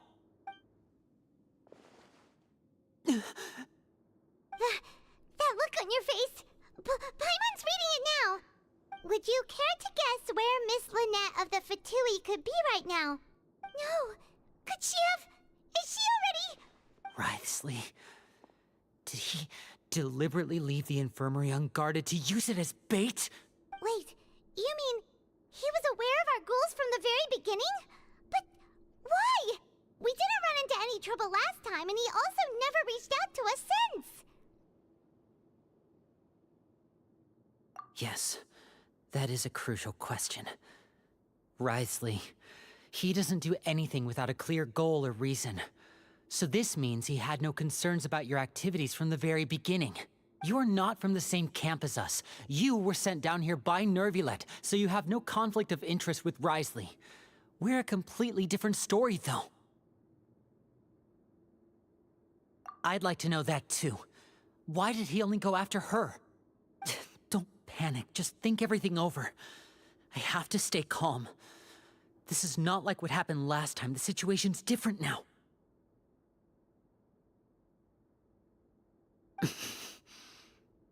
Wait, you're right. Wait, But that means the fact that Fremine was able to leave the grounds. Could Wriothesley have let him go as well? But what does he gain by letting Fremine leave like that?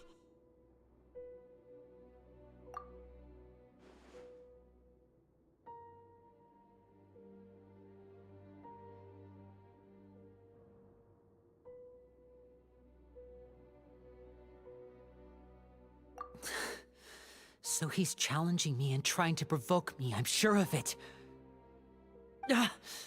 We never should have sent out Fremine. We had to go through all that trouble to find an opening to sneak him around the guards and into the pipe, and we even thought luck was on our side. If Wriothesley let him leave on purpose, then he's probably in a terrible spot now as well. Lenny's getting more and more panicked. We have to calm him down.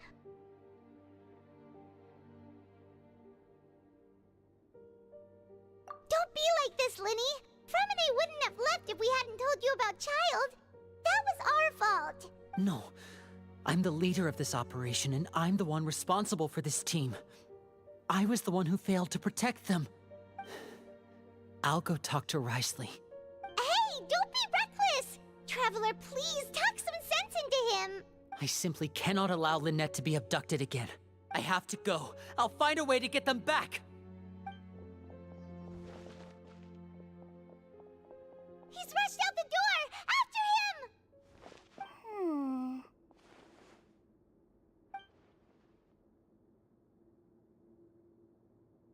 Right. I feel like we still have some room to make changes on these details. It's not impossible, but it'll require extensive testing. Is that so? Very well. Then please be mindful of the time. Huh? Is someone? Pack everything up. Whoever's outside is eavesdropping. They'll probably come in once we stop talking. Someone! Please help!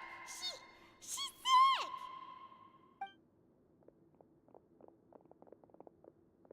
Whoa, are you okay?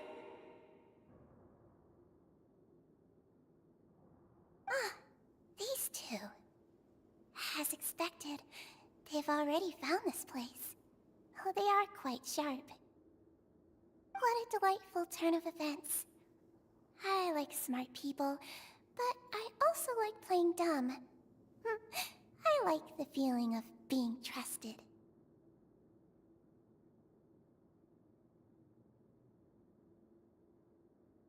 Oh my! What's wrong, little one? There's no need to panic. Take a deep breath before you begin. Being able to read human expressions is quite the useful skill. Lenny! Wait! It's no use. We have to catch up to him.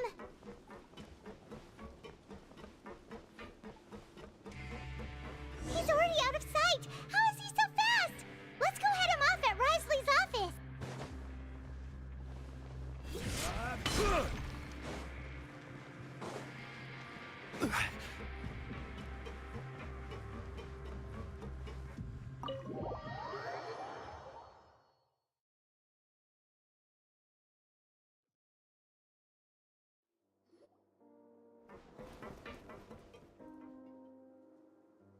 Come out and face me, Wriothesley! Aren't we at an administrative office space? Why don't you at least try to follow even a couple rules from the fortress's indoor management regulations? What did you do to my sister? I ran into the young miss at the infirmary. I'd heard that she was suffering from quite the migraine, so I decided to invite her over for a cup of tea. I do have some teas in my collection that can work wonders against such an illness. Stop joking around! Where did you take my siblings? I have also heard that your performances are quite the spectacle. Miss Lynette would sometimes enter a box filled with water, only to emerge the next second from another place altogether. Maybe she'll appear behind you right now if you were to turn your head. Is he trying to trick me into turning my head? No, he's probably not looking to attack me right now. All of the hostages are in his hands, and he's even in the mood for small talk. That means Lynette is probably still alive. You knew we were investigating the infirmary from the start, so you deliberately aroused the Traveler's suspicions and baited us into continuing our investigation, just so that you'd be able to kidnap Lynette. As for Fremine, no, you probably didn't even interfere with Child's escape. You let him go, so you could purge the Fatui members that we had planted into your ranks. There was no need to do so. The Fortress of Meripede is a pretty pleasant place. Most people enjoy their lives here. The only ones who act differently are those with personal agendas. It was quite easy to identify your colleagues. You removed our original members and spread the news of Child's escape so Father would assign our team to come down and investigate. Fremine has also fallen into your hands, right? If you're oh so omnipotent and so in control, why would you need hostages? One correction. Lynette is in my hands right now, but Fremine is not. He's not? What do you really want? Lenny! Oh, wonderful. Everyone is here, so I'll only need to say this once. Thank you so much for cooperating with me. Eager and to the point, I see. Alas, only Miss Lynette is currently having a cup of the fortress's finest tea. Although, as per your original plan, Mr. Fremine should also have returned to the fortress by now. But he has neither shown up within my gates, nor has he been taken into any kind of custody. So where do you think he may be right now? Wait, you can't mean you locked him outside in the sea? I closed the fortress's gate to the outside world. That's all.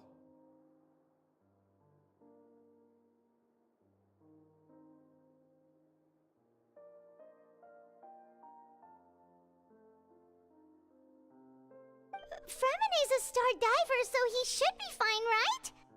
No, we're still here, so he'd definitely try to find a way to come back for us. So we can't assume he might have made a break for the surface. But why would I do this, you may be asking? To have an audience with you, of course. My intel tells me that Mr. Linney is a great magician, so it's only natural for me to want to have some cards of my own when it comes to negotiating. Besides, I do recall you mentioning to Miss Lynette that you've always wanted to have a face-to-face meeting with the Lord of the Fortress of Meripede, regardless of whether it was in a personal or a professional capacity. Well, you got your wish. So, you've been keeping tabs on us before we even set foot in the fortress. Some of my folks just happened to hear a thing or two, that's all. In any case, I will be straight with you. I was willing to play dumb and turn a blind eye, so we had a pleasant few days playing games together here. But once you started focusing on the Forbidden Zone, all of that changed. Mr. Linney, the cards are stacked against you right now. Miss Lynette is in my hands, and Mr. Fremine is still slowly being pickled out there in the brine. You know just as well as I that he cannot last out there forever. You need do but one thing to guarantee their safety. I would like you to contact your superior, and ideally invite her over for a cup of tea with me. You want to see Father? But why should she bother giving you an audience? Well, if she cares for the well-being of her dearest children, she should have plenty of motivation to join me for a parents' evening. I've heard that the bonds between the members of the House of the Hearth are like the bonds of family. I don't see why she would refuse. Why did you think Father sent us to handle the Fortress of Meripede? This place is basically a no-man's land. It wouldn't be fitting for anyone as important as a harbinger like Father to come here in person. Oh, I see. So it's because she doesn't care for my place here. That's such a shame. After all, I've amassed quite the tea collection. I was looking forward to sharing it with her. Both Monsieur Neuvillette and Lady Farina have already received many samples as gifts. Was this the extent of your master plan to get to Father? No matter how much pressure you may put on me, I won't allow you to use us to blackmail her. You people really are difficult to get along with.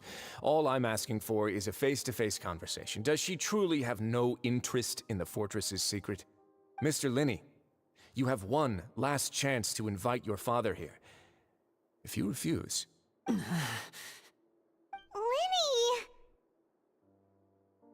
Instead of asking why I'm doing this, why don't you try to see things from my perspective for a second?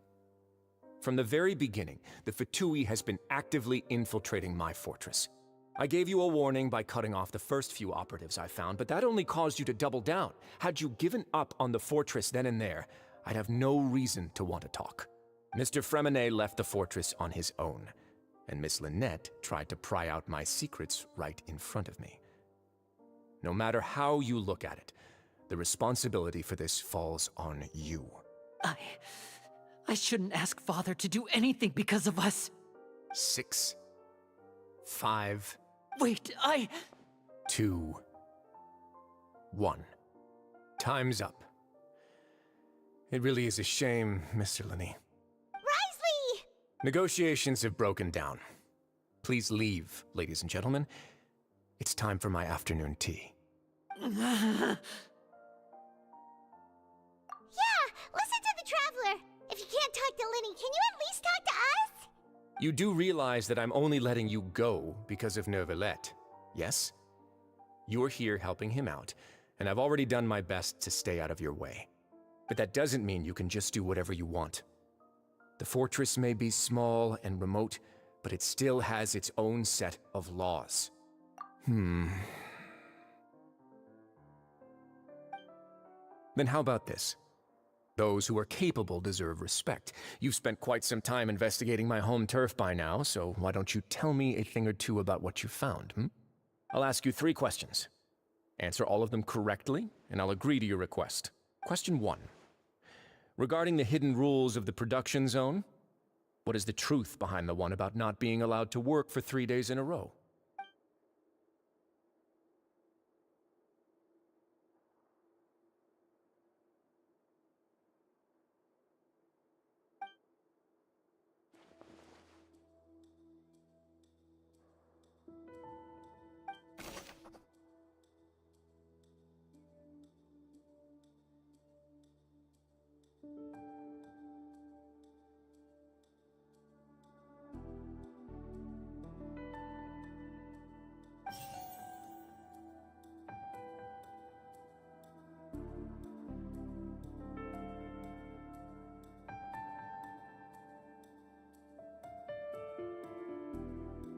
The Fonta promoter has been struggling because he doesn't recognize the real value of coupons.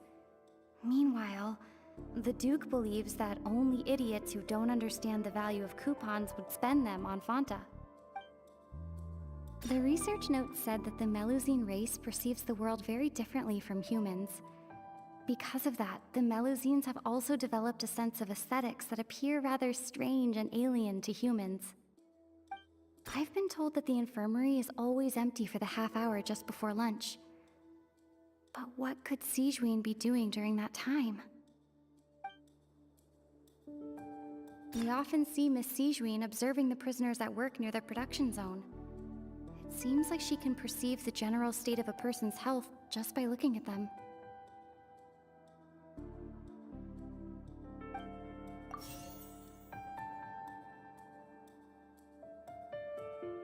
Fonta's internal reports suggest that they're starting a new trial of an unnamed and unpackaged product. But the product has to undergo a trial because I've been told that the infirmary is always empty for the half hour just before lunch. But what could Sigewinne be doing during that time?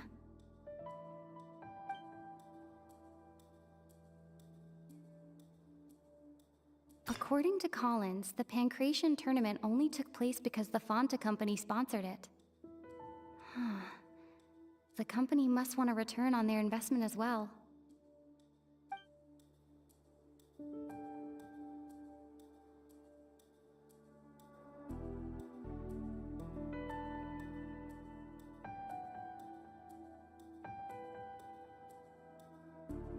The Fonta promoter has been struggling because he doesn't recognize the real value of coupons. Meanwhile, the Duke believes that I've been told that the infirmary is always empty for the half hour just before lunch. But what could Sigewinne be doing during that time?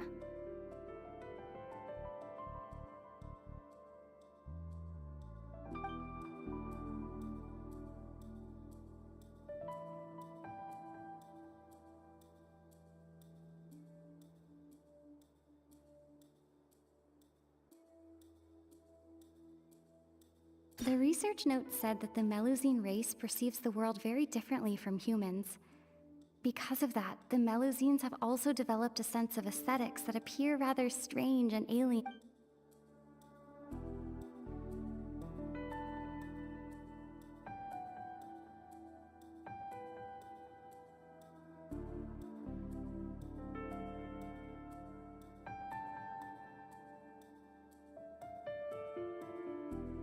Fonta's internal reports suggest that they're starting a new trial of an We often see Miss Sijuin observing the prisoners at work near the production zone. I've been told that the infirmary is always empty.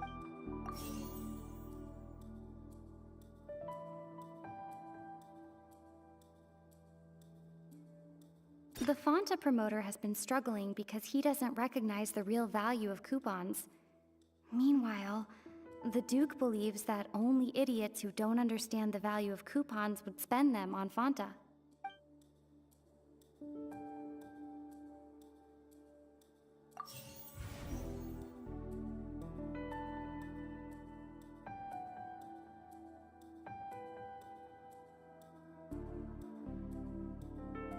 According to Collins, the Pancration tournament only took place. The research note said that the Melusine race perceives the world.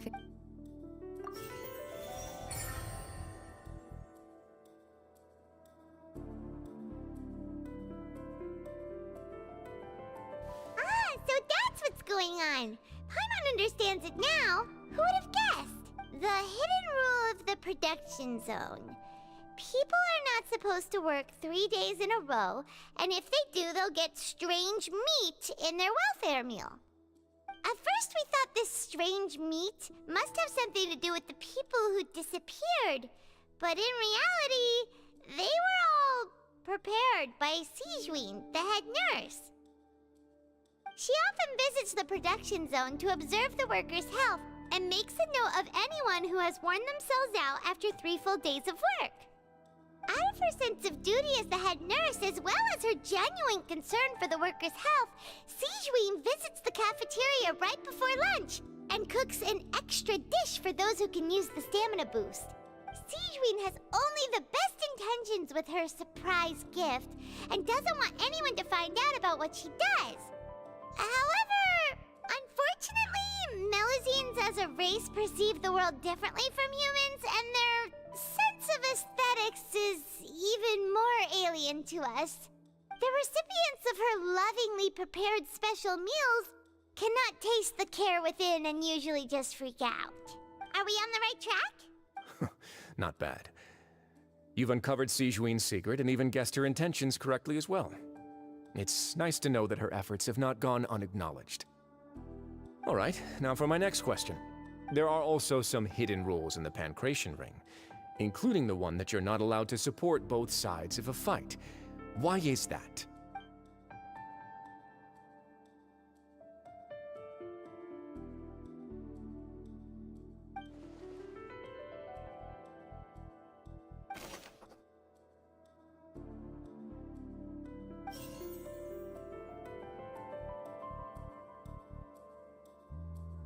The Fonta promoter has been struggling because he doesn't recognize the real value of coupons. Meanwhile, the Duke believes that only idiots who don't understand the value of coupons would spend them on Fonta. According to Collins, the Pancration tournament only took place because the Fonta company sponsored it. The company must want a return on their investment as well. Fonta's internal reports suggest that they're starting a new trial of an unnamed. The Fonta promoter has been struggling.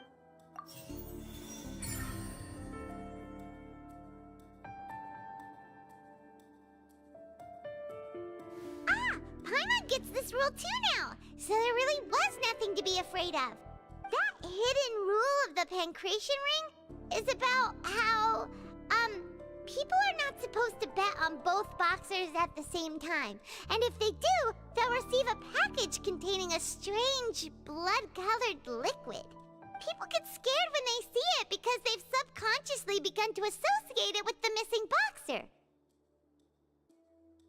But really, It's just a bottle of the latest yet-to-be-named and packaged new Fanta trial product.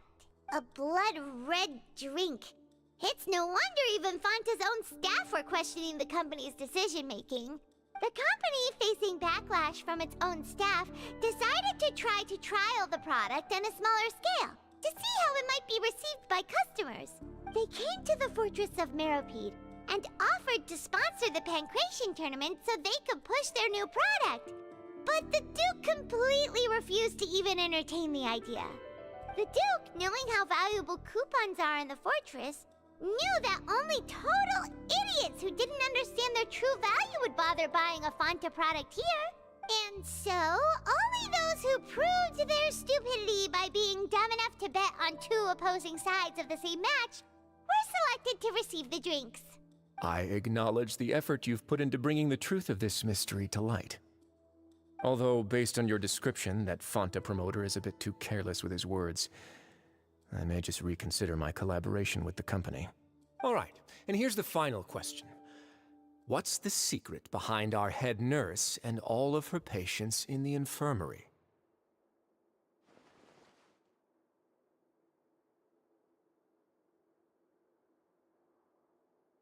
Stop your cruel and pointless games, Risley! You know that we haven't finished our investigation, so there's no way we can answer the last question. The thought of sparing Lynette and Fremine never even crossed your mind. You'll pay for this! Ah! Lenny, are you alright? Oh, close one. I owe you, Sigewinne. That was a fantastic shot. It was nothing, Your Grace. Sigewinne? Though this gun may look like a toy, it's actually fully functional, as I just demonstrated. Sigewinne... You... Not at all. I am merely a resident of the fortress, and thus protecting it is my duty. When Monsieur Nervulette asked me to come here, he told me that my job would be to take care of the well-being of everyone here. I am merely discharging my duties. But if you mean what you just said, then isn't Linny someone you should be looking after as well? Isn't he a resident here just like the rest of us? But I really am just doing what Monsieur Nervulette told me to do. Everything I did, I've done to protect them. Had I not, they would be in far more dire straits right now. His Grace knows it too, right? Your Grace? Mind proving my innocence to them? My dear Sigewinne, whatever shall I do with you? Would it have killed you to just wait another minute or two? Well, it's nearly time after all. The way you do things can be truly frustrating sometimes, Your Grace. I figured I should try to talk some sense into you. What are you talking about? What time? Take me if you want. Let them go. How touching. Can you just give me one more minute? Don't be like that, Your Grace. All right, everyone, calm down. 2 more visitors will be arriving any time now. I'll go get a cup of tea. Miss Sigewinne, I leave Miss Lynette in your care. You... What are you doing? I believe I hear footsteps.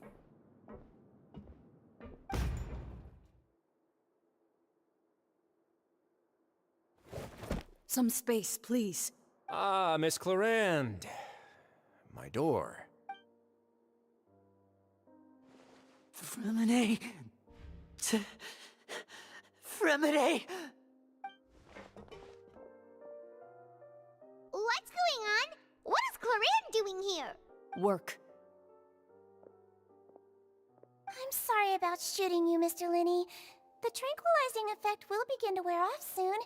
Please take it easy in the meantime, though. What happened to Fremine? Wasn't he diving just outside of the fortress? Why is he looking like this?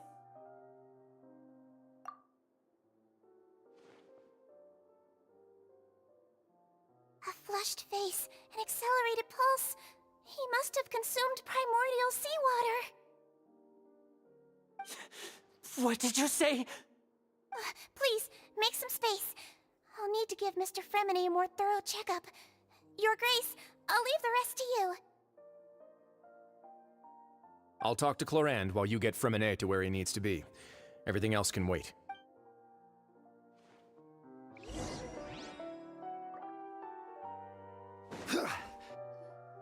What's that look on your face? I thought I made good time on the way back. Oh, I'm just admiring your punctuality. Had you arrived just a few minutes later, Sigewinne may have been forced to shoot Mr. Lenny again. How's the situation out there? The water has changed. It's pretty much as expected. The concentration of primordial seawater has increased significantly. I was only out there a short time, so it wasn't too bad. But if one were to stay for any significant amount of time... well, you can see how that boy's doing. Where was he when you found him? The abandoned zone at the end of the pipes. A good distance into the water. Closer than I thought. He must have recognized it early on and tried desperately to swim back.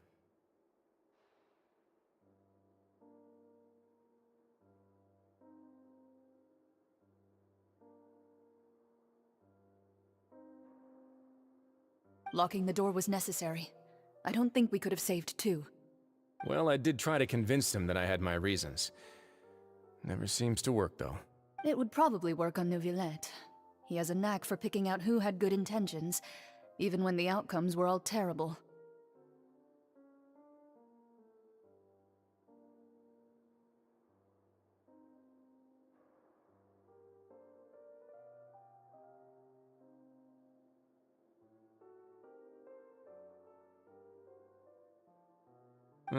That's a bad sign if you're having to plead your case to Neuvillette.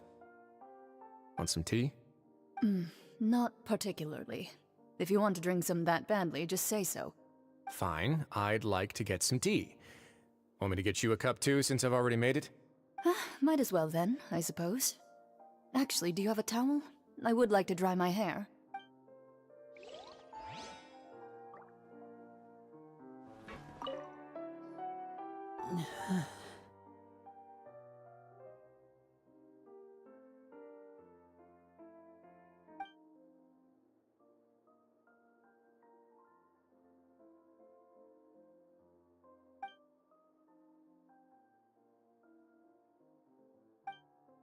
How is he? These symptoms are probably caused by an acute ingestion of a large amount of primordial seawater. Still, his condition is not critical. Of course, it would be best if he stayed for further observation. Let's leave him here for now, and move him to the infirmary once he's recovered a bit more. Sorry. I am aware that the infirmary may not be your favorite place in the world at the moment. We do only have a single clinic in the fortress, however.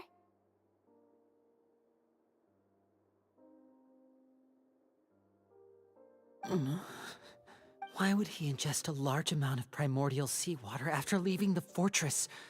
How could that possibly happen? Please, look after Mr. Freminet for the moment. I'll go fetch some medicine and a respirator. Oh, I'll bring Miss Lynette back with me. Where is she? How is she right now? Oh, she just took a nap in an empty room after I tranquilized her. If my calculations are correct, she should also be waking up right around now. You might not believe me, but His Grace and I actually made some snacks and tea for her.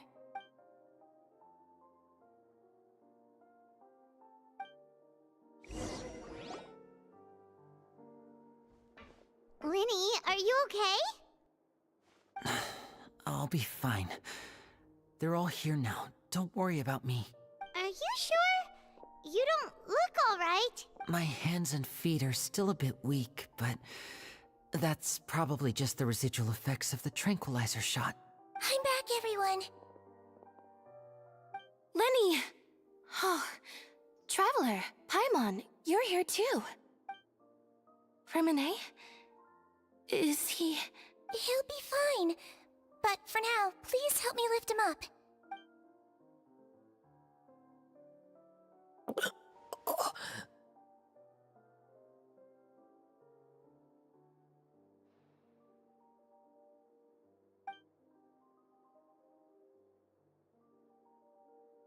His breathing's beginning to slow down. Give me a hand and help me get him to the infirmary. Yeah, I'll take him from this side. Lynette, together? On it. Traveler, you seem pretty worried about him. Want to come with us? the Duke and Clarande are gone. They probably went to get some tea. The Duke will explain the truth in just a bit. Miss Clarande will need a break, since she only just returned from rescuing Fremine out of the sea.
He's awake. Fremine, how do you feel? Lyney... Lynette... We're all here. Where am I?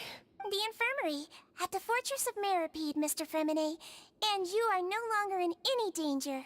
How do you feel? Don't push yourself if you're not feeling up to it. Traveler... Paimon... It's been so long. The sea! There's something wrong with the seawater. Shh, it's okay. We can talk about it after you've recovered. No, listen to me. This is really serious. There's primordial seawater mixed into the regular seawater. I don't know why it's there, but no one should touch it.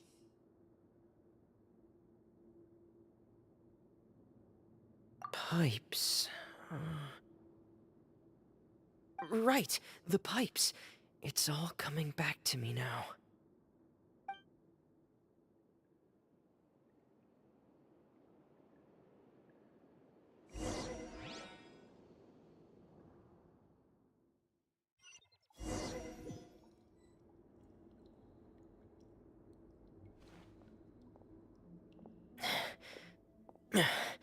I'm in. Seems like this pipe hasn't been used in a long time. It looks abandoned.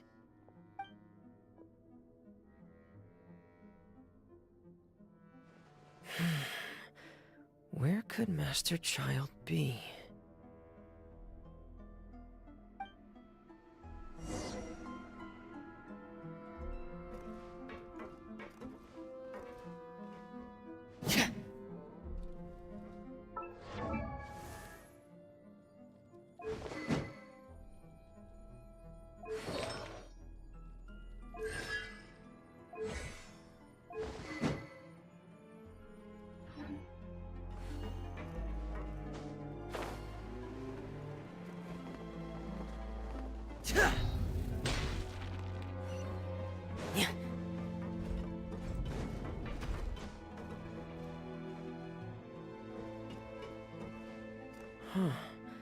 This mechanism looks like it's been tampered with. Could he have done it?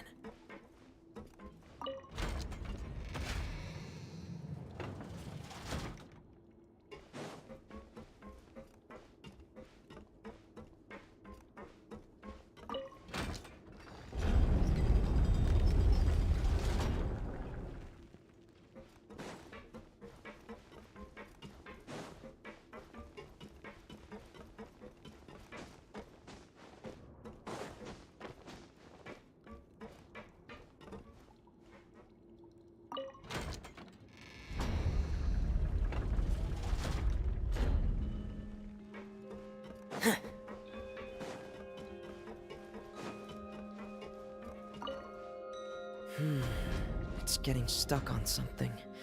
Seems like I'll have to avoid those obstacles while I turn it. Yeah.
This is where the water starts.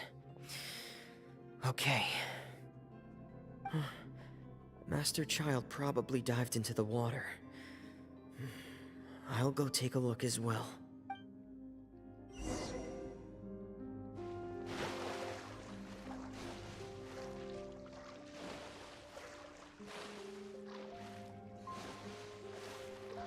Frost is coming!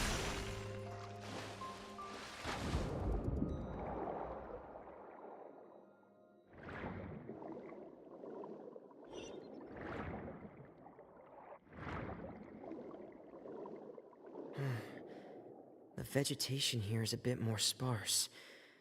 These traces aren't natural. A person must have left them, and recently. I should be going in the right direction. Oh, there are traces here too. I need to keep going. Huh? The traces are gone. But I don't see where he could have gone from here. Wait. What the...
My heart is racing, and it's getting harder and harder to breathe. What's going on? No good. I have to get back. They still don't know anything about what's going on. If I turn back right now, I should still be able to make it.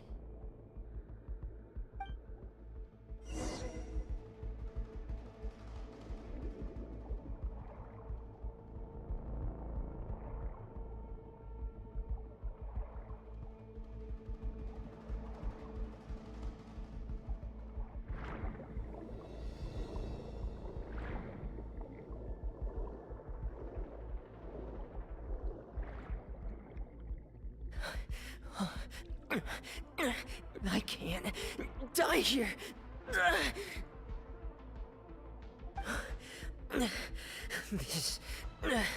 This is bad. I'm feeling worse and worse, and I'm still underwater.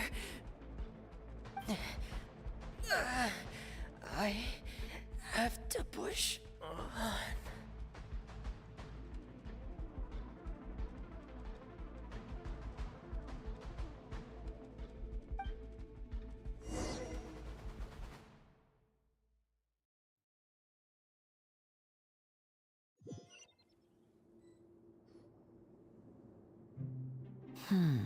So, in other words, the trail you were following vanished, and you had no idea where Master Child could have gone, but there was also no obvious place for him to have disappeared to. That's right. I tried my best to swim back, but I had already put some distance between myself and the fortress, and I just couldn't find the strength to keep going. I probably passed out some time after that, and you know the rest. Miss Clarande brought you back, but we also don't know why she just suddenly appeared at the fortress, or why she went out to save you. Miss Clarande, you say? I must go thank her in person. You're still too weak for Monet. You can go after you've had some more rest. Miss Lynette is right. I believe Miss Clarande will stay here as a guest for another few days, so there's no need to hurry. A guest? Then I can assume Wriothesley was the one who invited her to come down here?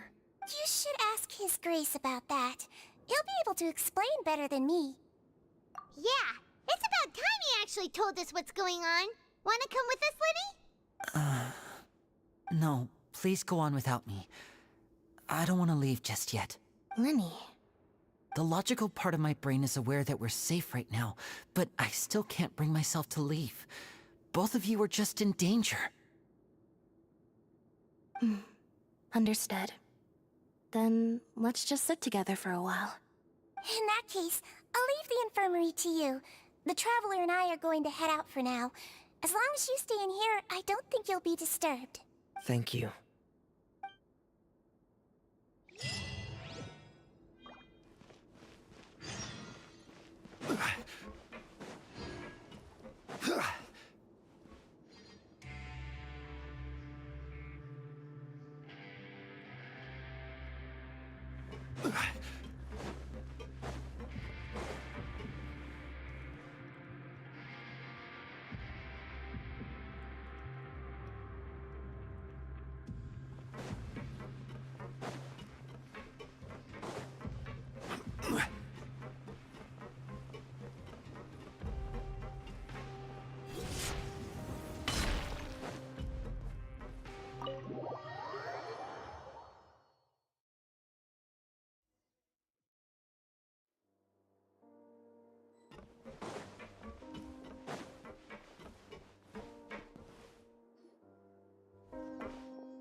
Excuse me!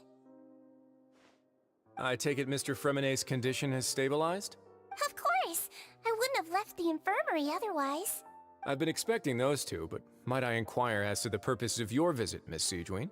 I wanted to check up on Miss Clarande. How are you feeling? Mostly fine, I think. If you don't mind, I'd like to perform another quick physical exam. It'll just take a few minutes. All right. Thank you for looking out for me. I'll take my leave for now, then. Well, want to explain yourself, Wriothesley? Of course. but I'm not partial to the word choice of explain. How about enlighten? Where should I begin? How about you start by asking me any questions you have? You can start with whichever one you'd like to get answered the most. Then Paimon will begin. Did you know about Lenny's goals from the very beginning? No. I just knew they were Fatui operatives sent to the fortress by the Knave. As for their specific goals, I only figured those out as you made progress on your investigation. You managed to monitor and stay ahead of them even though you didn't know what they were trying to do? They came here with ulterior motives. I'm quite adept at discerning what that kind of behavior signals. Initially, I thought their goal was just to investigate Child's disappearance. Lyney suggested that I had deliberately let him escape, but in truth, I didn't really do anything special to help or hinder him while he was here. Everything he did, from finding helpers to leaving this place, he did on his own.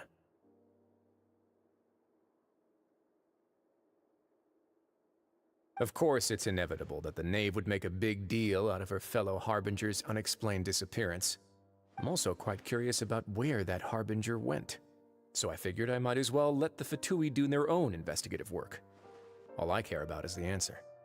So you were hoping Lenny's group would just do your work for you! You make it sound like that's a bad thing. Unfortunately, things didn't go as planned.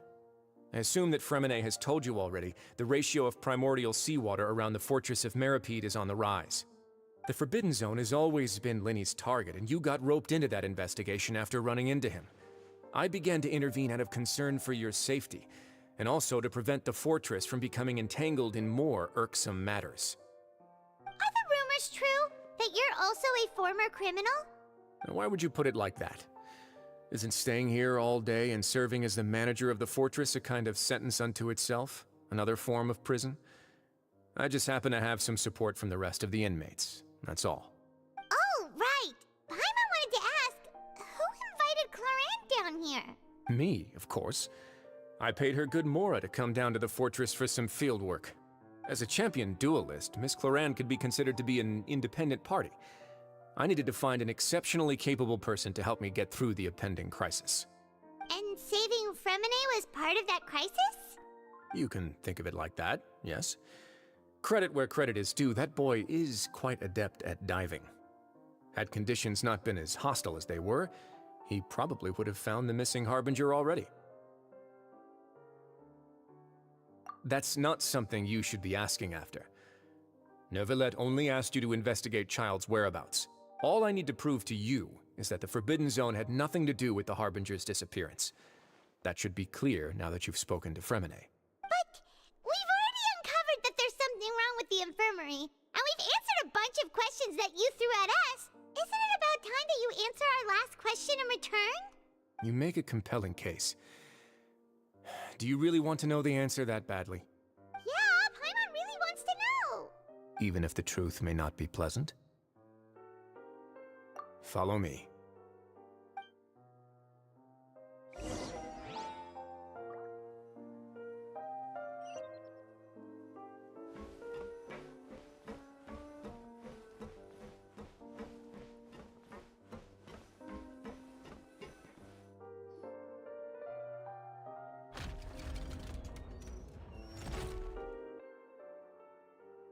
There's a hidden door here?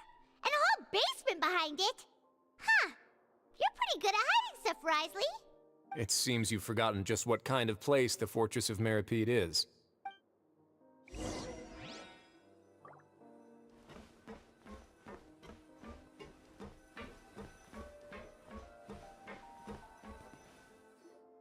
Stand on the central plate. Wait, is there a secret mechanism or... Whoa!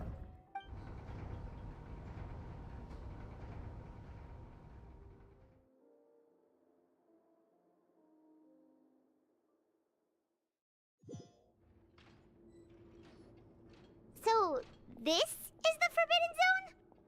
Honestly, for a place so well hidden, Paimon sure doesn't see anything special. What a huge door! There are 3 such isolation gates in total.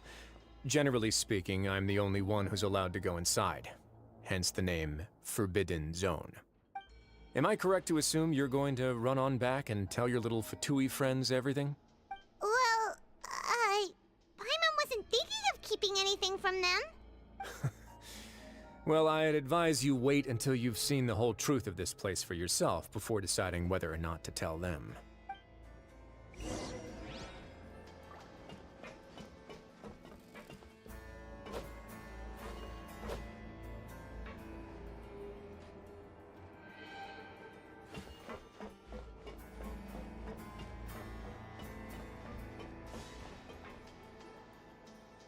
Huh. So there's a switch on the side. Stand back.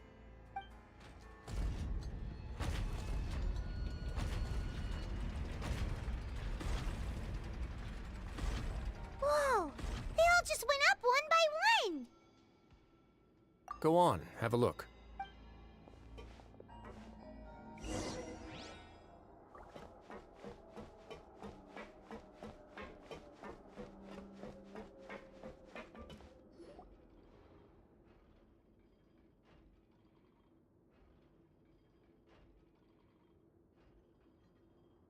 I've been interested in what lies beyond that gate ever since I assumed leadership of the Fortress of Meripede.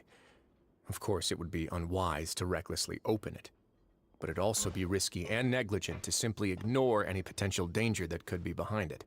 The readings on that dashboard have not budged since the day when I first laid eyes on this place. But over the past year, the needle has crept upwards from its original position, likely because some parameter it's been tracking has changed, if only infinitesimally. Normally, I would have ignored it, but I happened to have some free time when I noticed it, so I investigated.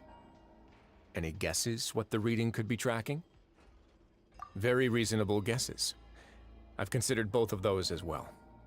Unfortunately, our dashboard is tracking something less ordinary. The temperature should vary with weather and climate changes, so for something that rarely shifts, the water pressure is more likely. We ran a few tests to increase the pressure from the outside, but the readings didn't change at all. Later on, a few more possibilities occurred to me, such as a potential connection with the primordial sea. I began to make a few preparations based on that hypothesis. Over the past few days, the needle has moved again. With that, and the symptoms that Freminet displayed after leaving the fortress, I can now confidently conclude that the readings represent the concentration of primordial seawater in the seawater nearby. The concentration of primordial seawater? But we're already under the sea! And that is precisely the problem. We're at the bottom of the sea, and now we're surrounded by toxic seawater. Somehow, primordial seawater got mixed in, and the concentration is steadily rising.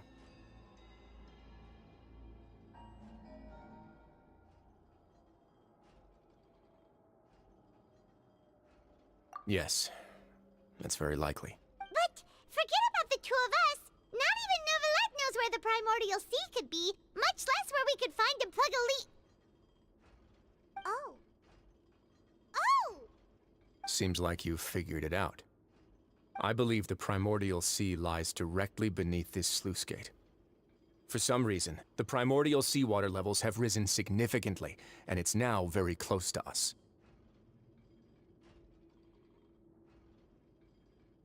The indicators are now red. Although the gate still stands, some primordial seawater has already leaked out and mixed into the sea around us. If this continues, soon it will no longer be able to hold back the primordial sea at all.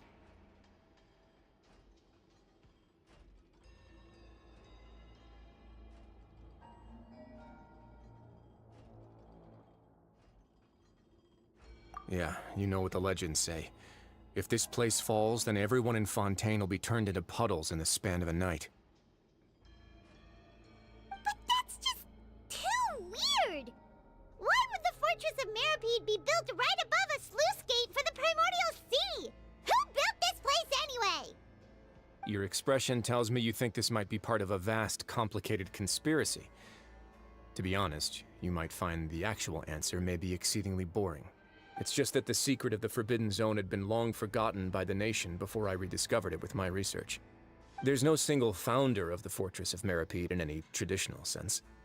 What we know about its history has been left to us by the people who used to live here.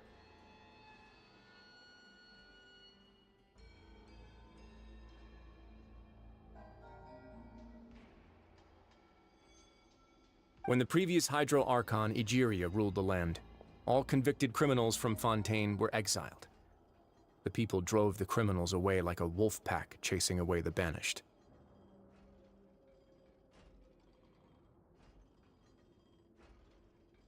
The criminals received no sympathy of any kind from the people. They were exiled to the desolate seaside, where they experienced only pain, struggle, and the bone-chilling cold. Some of them began to repent, and prayed to the Hydro Archon, asking if there was still anything they could do. The Hydro Archon took pity on them, and said, "You may go guard my secret, deep underneath the waves." And so, leaning on the power of the Hydro Archon, they gathered underneath the sea and began to build a fortress. They became a community down there in the deeps, and over the years helped it to grow. As the number of exiles increased, more and more people joined the community. When the first group of exiles died, they left the yet unfinished fortress to their successors. The Hydro Archon continued to lend her support, allowing the fortress and what it stood for to continue growing ever larger. Before long, this dark underwater fortress became the Sinner's only home.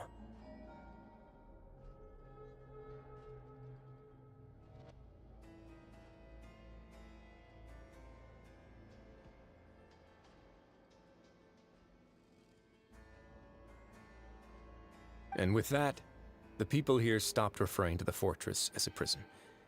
They saw themselves as repenting sinners who would regain their freedom once they had sufficiently redeemed themselves.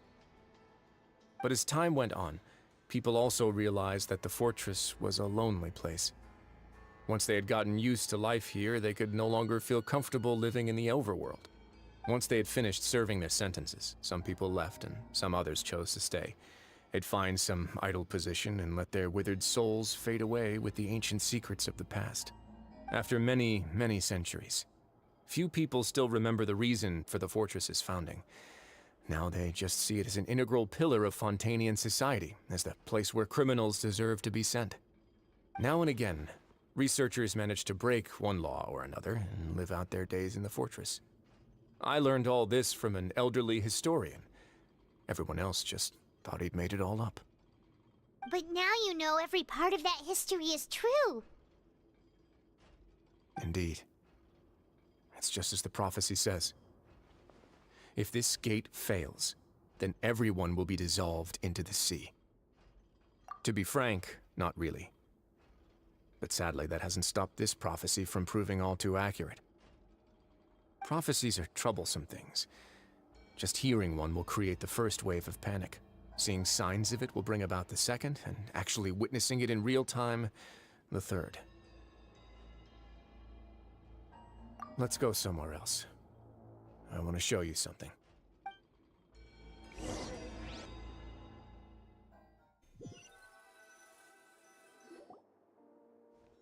This is it. Your Grace, perfect timing. The results from our last round of experiments have... Wait, Jurier, he's not alone! Huh? Lorvine and Jurier? No need to panic, you two. I've already told them about our plan. What? After you warned us not to tell a single soul about any of this? I'm skeptical as well.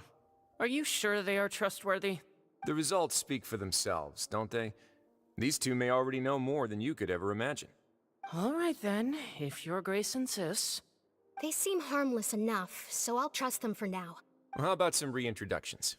This is Jurier, one of the highest-ranked researchers from the Fontaine Research Institute. He used to work under Edwin. I trust that you've heard of Edwin? He's the one who blew the whole institute sky high.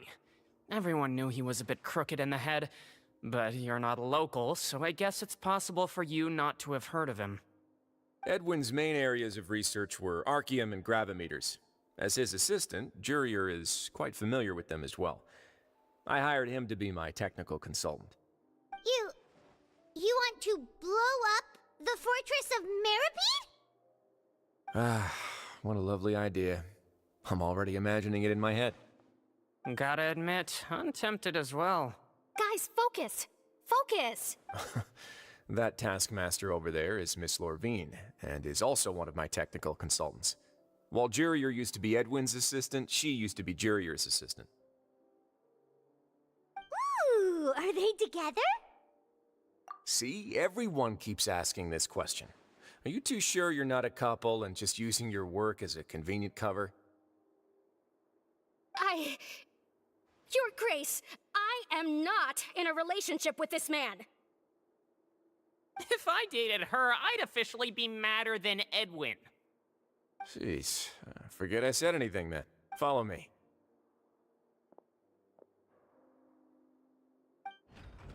Whoa, there's another door that goes right up. Your constant amazement makes it seem like the fortress can do anything. But Paimon really thinks everything's super cool. Well, let's spice it up a bit. And here you go.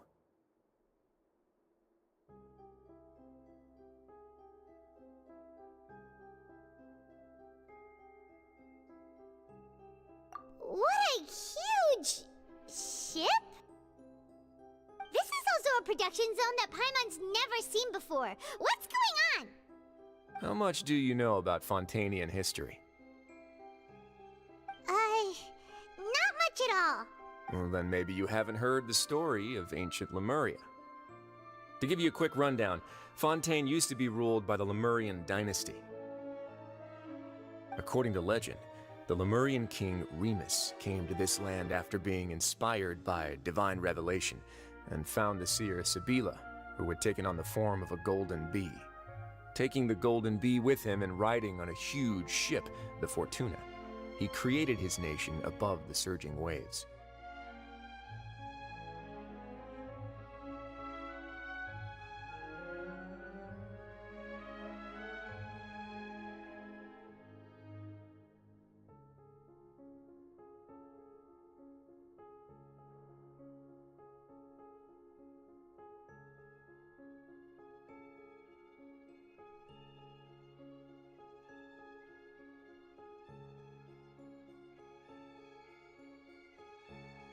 He called his nation Lemuria, and used the Fortuna to incessantly search for new tribes and islands, calling on them to join his empire. There's a ship in this story too? Where there's water, there'll be ships. People believe that hope can always be found at the end of a voyage. Do you believe that too? To a point, I think. As you've already seen, I have a whole factory's worth of labor, materials, and technology at my disposal. Certainly can't hurt to give it a try. So the moment I began to speculate that the Primordial Sea might lie underneath the gate, I also began this project. Were you inspired by the legendary Fortuna? Maybe. Fontanians need something to hold on to cope with the impending disaster. Were the workers to find out the truth behind this ship, riots would destroy the fortress faster than any catastrophe. As the fortress's administrator, I'd never make such a reckless call. Alright, that's enough talking for now. I'll need another 3 cups of tea to soothe my throat. Do you have any other questions? Seems like you're good. Come on, I'll take you back.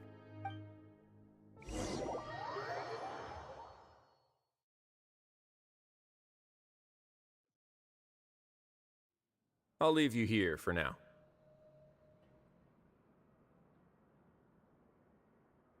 Oh, thank you so much. No worries. But don't forget, it's up to you whether or not you want to share what you just saw. What you do from here on out will likely affect those 3 as well.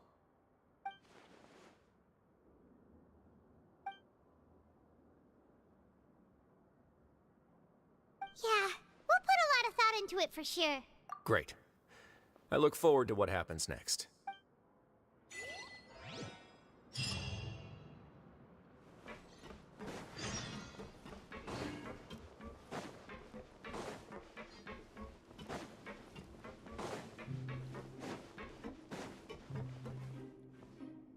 We're back!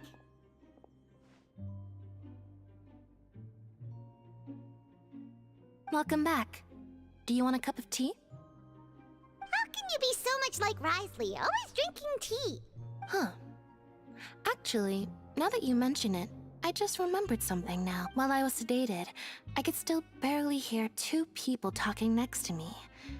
They were discussing everything, from the leaves to the water and even the teacups themselves. Must have been Wriothesley and Sijuin. Yeah, I heard one male voice and one female, so it should have been the two of them.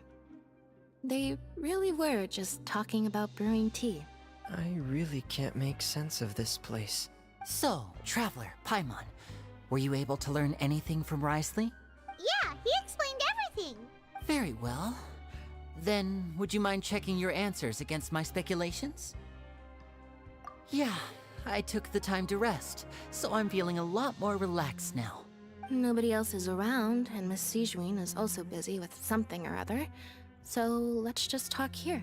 All right, then I'll posit my theories. I asked myself 3 questions. Firstly, why was Fremine affected by the primordial seawater? It was because he dove into the sea. My theory is, the long-lost primordial sea is probably very close to the fortress of Meropide. Ooh, he's good. He got that right on the first try. That's our Lenny. Secondly, Wriothesley's attitude changed dramatically during the course of our stay here. He ignored us completely at first, then suddenly roadblocked us. Why? I spent quite a long time thinking about this.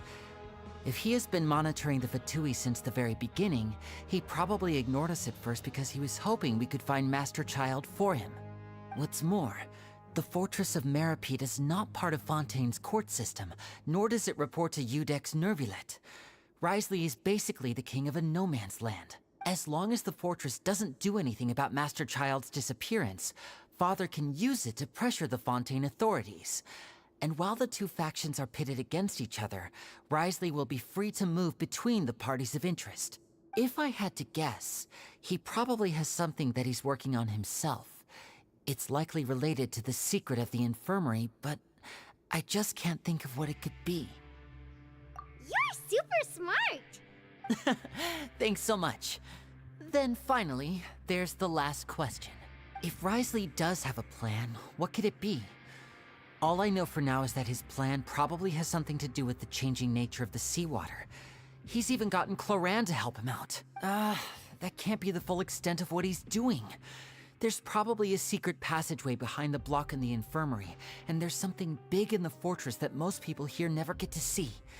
He has a bargaining chip, and it could be important enough for Father to deal with him directly. I don't have enough information, so I have no idea what his chip might be.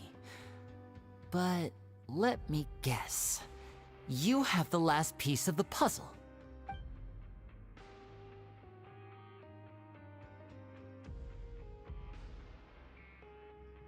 I can't believe it.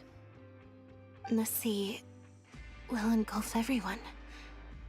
Just like the prophecy said. Could Wriothesley have wanted to meet Father to figure out a way to deal with this crisis? If you remember, I once mentioned that Father sees the House of the Hearth as her base of operations, and she truly wants to resolve the crisis. But how could Wriothesley have known that? Or perhaps he didn't know, and just wanted to bring Father over to his side? Which could be why he said he just wanted to negotiate. Yeah, that makes sense to me. I understand your concerns as well, Traveler. I'll figure out a way to pass this on to our father. No matter what, we're on your side. The 2 of you have already aided us far too much. We probably wouldn't be standing here right now if not for you. If you ever need anything else going forward, please come to the House of the Hearth at any time. Though you may not share the sentiment, after all that we've gone through together, the 3 of us basically see you as family now. You have my gratitude.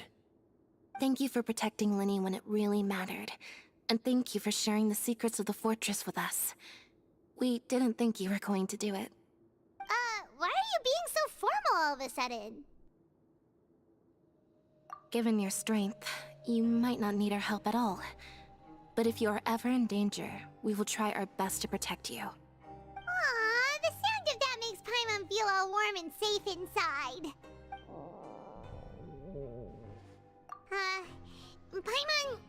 Paimon's hungry. Oh, you've done so much already. Go get some food. Alright, then we'll catch you guys another time.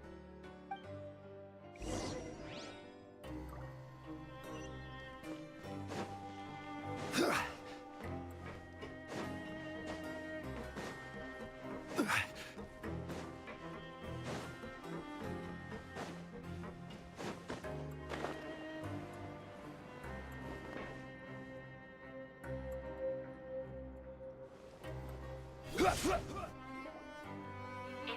for dinner. Welfare meals now being served at the coupon cafeteria. Come on, let's go pick up ours as well. Traveler and Paimon, over here. Are you here for dinner too, Miss Sijween? Mm-hmm. And I'm taking the opportunity to prepare Miss Cloran's dinner as well. Huh. You're right. She's actually sitting in the fortress cafeteria. What would you like to eat? Yep, you can. I've already talked to our chef, Mr. Wolsey. It's all on me today, so you can get whatever you'd like. Me too! Don't forget Paimon! No problem. Just leave it to me.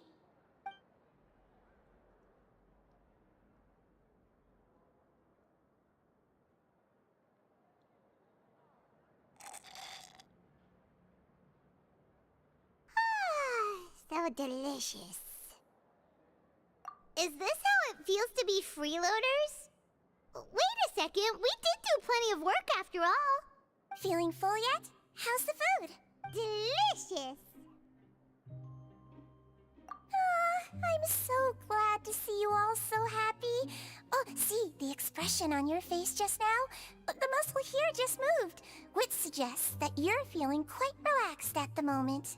Sijween, do you do this to help your patients or to better understand human beings? A bit of both, I suppose. I'm a Melusine, which means I'm very different from human beings. I must know what you're thinking if I want to take good care of you. You're really good at taking care of people. Even though you're so short, you still talk and act like an older sister. Really? You're reminded of an older sister? That's great to hear. Oh, and what did you mean back in Risley's office? When you said that you were protecting Linny and his siblings as well? Oh, that. I just asked His Grace to look out for those children, especially that diver boy. I was getting a bit worried after hearing that something was wrong with the water. Thankfully, Clorand is very strong and managed to save him in the nick of time. His Grace also sealed the pipes after Clorand left, to make sure that Linny wouldn't impulsively chase after his brother. Although the path was blocked, we still stationed some guards there to stop anyone from approaching. They were instructed to only open the door once Miss Clorand had returned. Oh, and I was keeping an eye on Mr. Linny as well. We had to press him, but we couldn't allow him to be in any real danger. You were all super considerate and really thought everything through. It's just what we do down here at the fortress. At least this has been His Grace's style for as long as he's been the leader. Oh, I really wish Monsieur Nervula would come down here more often too. I feel like he'd like it here, with all the darkness and chaos.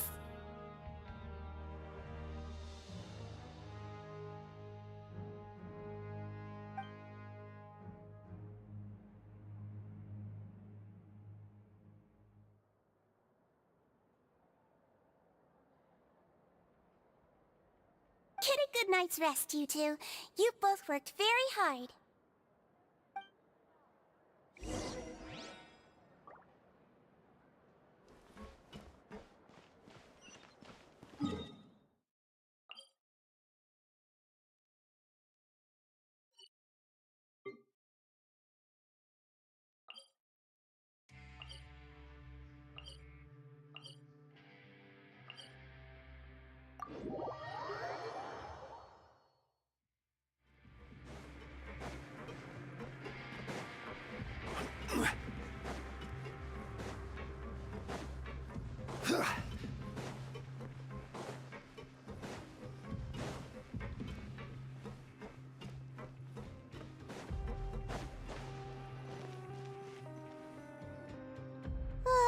So much has happened. Paimon just feels absolutely exhausted now that she's finally relaxed. Paimon's super sleepy. Are you sleepy too?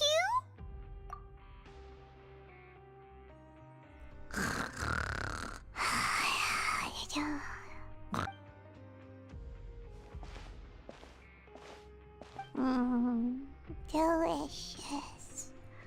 Paimon wants seconds for free.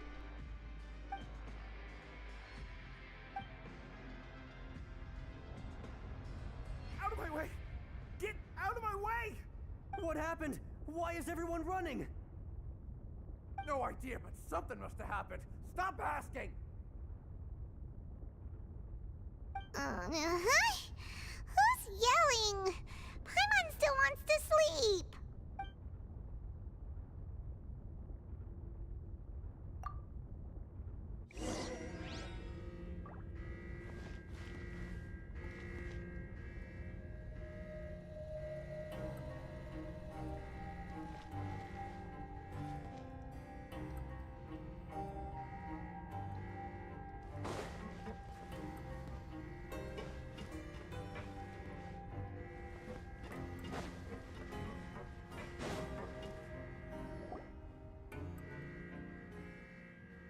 What happened? Why is everyone running around? Hey, what are you doing? No time to explain, mate. Goodbye. Hey, wait! What's wrong with these people? They won't even talk to us. They're here! Yeah, there you are! Oh, thank goodness! Quisto and Lavaroon, do you know what happened here? We came here especially to inform you. Something seems to have gone terribly wrong just now. His Grace is telling everyone to evacuate and get out of here. Lavaroon was saying you two are new here and you don't have many friends, so you might slip through the cracks. Haven't you heard all the stories like that? An evacuation is successfully completed, yet you only find out once you do a head count that 1 or 2 people are missing. Wait, weren't you the one who brought that up? Why is it suddenly my idea? Hey, shut up!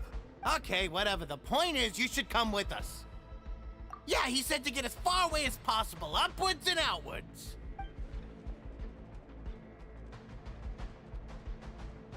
Oh no, it can't be that thing! Whoa, wait, what? What? Hey, where are you going? We have to go find the Duke! You two just go and get out! Go on without us! Hey, hey! Be careful! Attention! Please evacuate upwards and outwards, upwards and outwards. If you're already at the topmost layer, then try to move as far outwards as possible.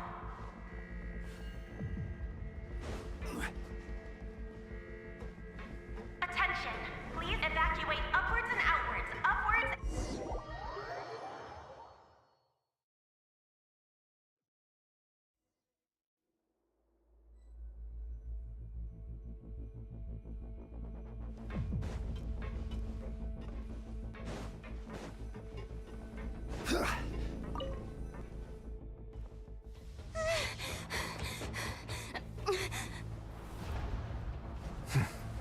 They're here.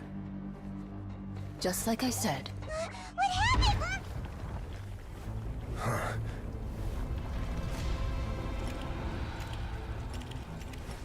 You're just in time. But be ready to run.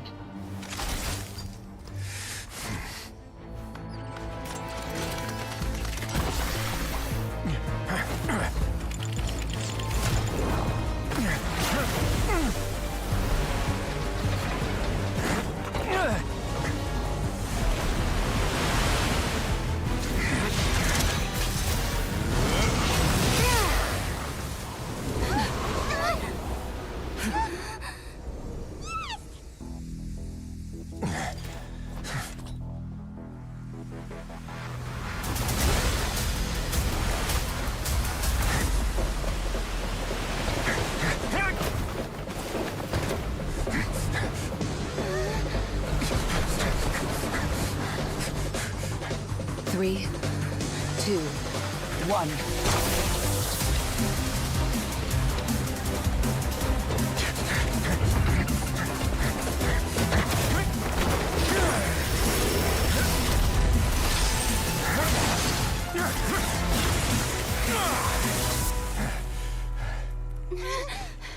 This won't hold it for long. Find Neuvillette. Tell him the defenses are about to collapse. Then what will happen to you? Until he arrives, we're the last line of defense.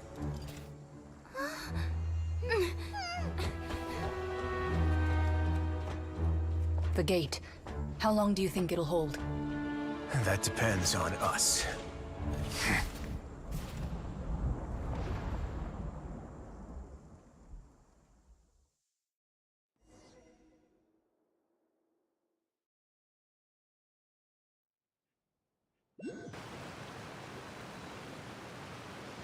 Neuvillette?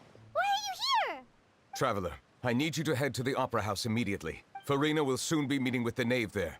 You must protect Farina, and make sure she doesn't spend too much time alone with her. Will do. You have my sincerest gratitude.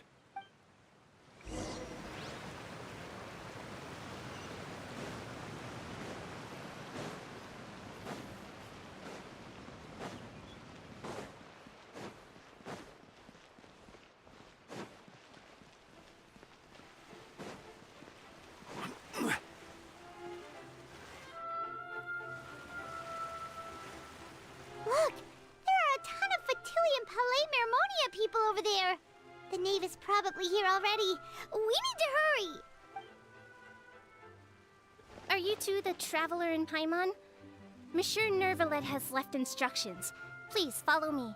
Though I'm sure he's already explained, this should be a mostly cordial conversation, unlikely to give rise to violence. But it would be most appreciated if you could protect Lady Farina to the best of your abilities.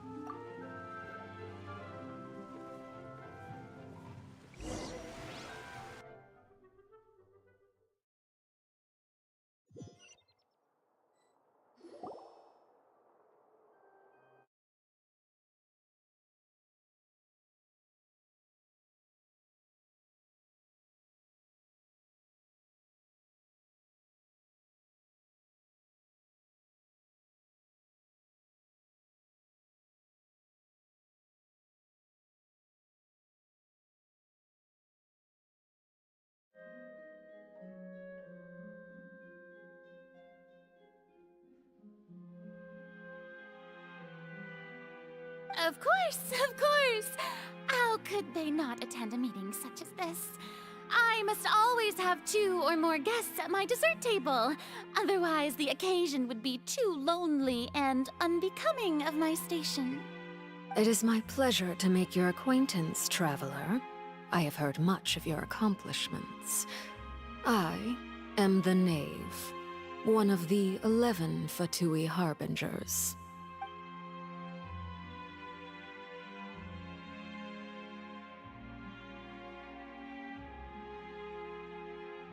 I've already prepared seats for you. Come, sit beside me. Perhaps you two are unaware of how Miss Farina and I do things. You see, we actually recently agreed to get together for tea when we had the time. See this? This is a limited type of confectionery that Miss Farina simply adores. There are only 16 slices sold every day. Here, why don't you and Paimon have a taste?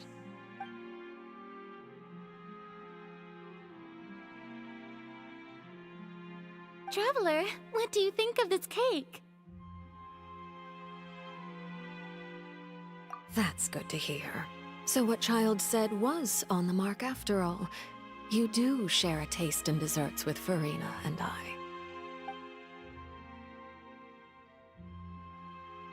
I wonder how he's doing nowadays. You must have heard, right? He's suddenly gone missing.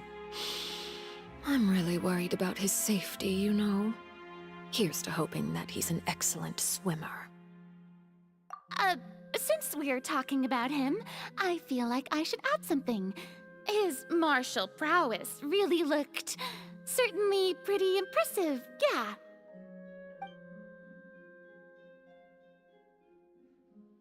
Oh, so you're also familiar with his aptitude for fighting, Miss Farina. Oh, right. I almost forgot. Child was subdued by Iudex Neuvillette right in front of you. Against ordinary people, my colleague would never be on the back foot. But alas, he just never imagined he'd run into such a person. I must express my admiration for Monsieur Neuvillette. Coming from you, that's not surprising at all. But I thought you would be happier to hear the news. Of course, but it's still a bit of a shame. You see, I would have been far happier had I received this news somewhat earlier. As you well know, a long time has passed since Child disappeared.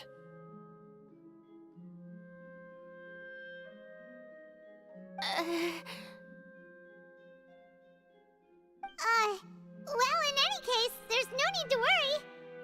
sure that child is still alive. Oh. And just how do you know that? Because we found evidence that proved he left the Fortress of Mirapede. And where did he go after leaving the fortress? Well... The Fortress of Mirapede lies deep beneath the waves. Unless he pranced right out of the main gate, he must have had to swim for it. Do you have any proof that he surfaced safely?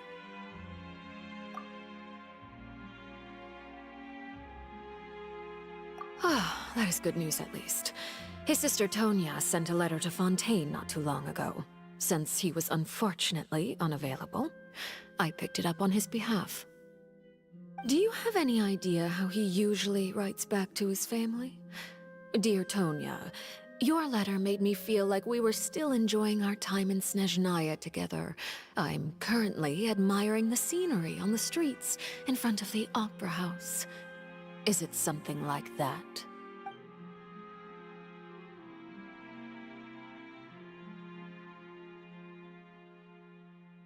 All letters tend to follow the same few formats anyway, right? As long as the contents are accurate, it doesn't matter so much how it's written or how it's worded. Huh? Hold on. The water in the teacup is shaking.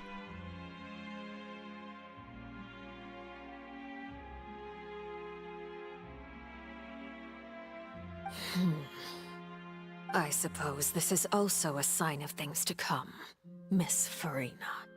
Huh? I don't quite understand what you're trying to say. Have we entered into the next stage of the prophecy?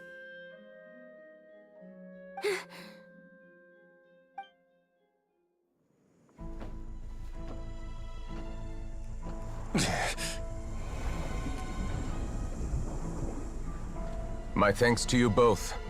I will take it from here.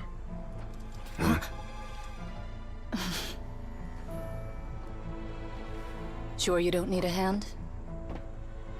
Quite sure. Wow. So, what's your secret, huh? Let me guess. Nah, who knows? Maybe it's just your sense of responsibility. Sounds about right.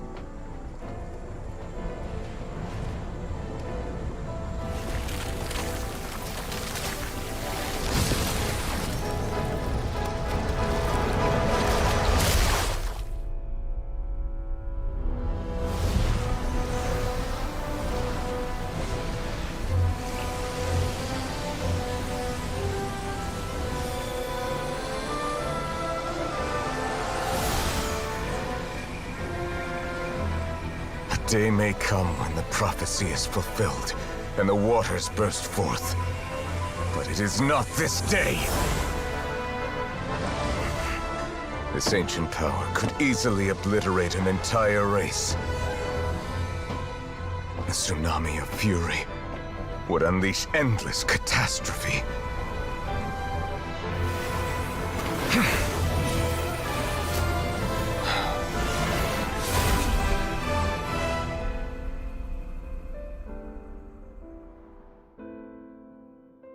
This sentence is too severe. Forgive me for overruling it.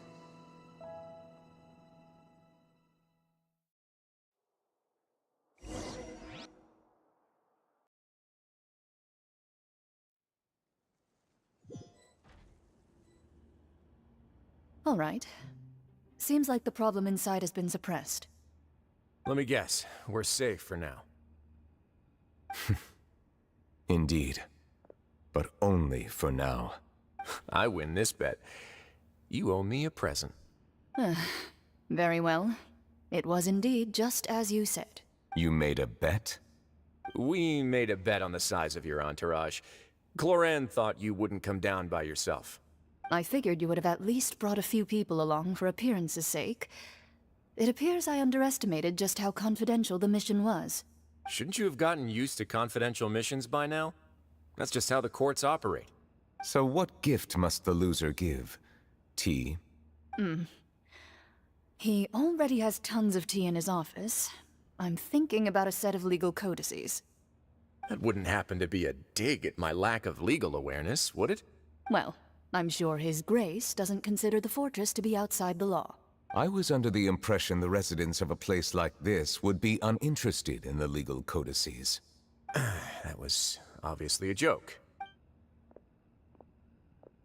Anyway, you've still got some unfinished business to attend to in the overworld, correct? No need to stay here if you have a pressing matter. We all know you can't leave Palais Mermonia for long. Thank you. I hope everything went smoothly with the Fatui Harbinger.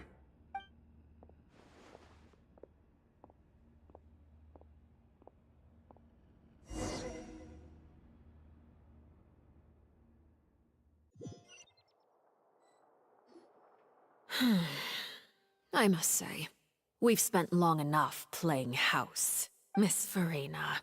As the Hydro Archon, I am sure you understand the exact meaning of the phenomenon we just witnessed. Or should I say, that's what I originally thought. But looking at your expression, was I wrong? And you haven't a clue? What are you trying to say? At this point, I don't think there's any more need to speak as diplomatic representatives. Allow me to speak to you now as just a Fontainian. You know the prophecy by heart, and also that every part of it is being proven true. Yet, here you are relaxing, drinking tea, and eating desserts as if it's all nothing more than a few stray bugs in your garden. Do you really think that's acceptable? The prophecy's hanging above our necks like a guillotine. Every faction is looking for a way to either avert the disaster or save their own. Even the orphans of the House of the Hearth have devoted everything to saving their homeland. But you? It beggars belief just how nonchalant and carefree you have been. From the very beginning, you, the god Focalor, you have utterly failed to take action. You're wrong. I've never ignored the prophecy, nor have I just been passing the time in self-indulgence. Retract your accusation and stop doubting the wisdom of the gods with such absurd conjectures! I am not alone in my doubts, you know. All the children of Fontaine may be harboring the exact same thoughts right now. Oh, great Hydro Archon. How are you going to save them? Save us? How are the people you've sworn to protect supposed to survive in a land that will soon disappear beneath the waves? I have my ways, and I've been working on them for all this time. Even if you look down upon me, you have no right to judge me. Fontaine will be saved. Even if I still cannot see the true future right now, as long as I continue on as I am, I will be able to hold my head up high!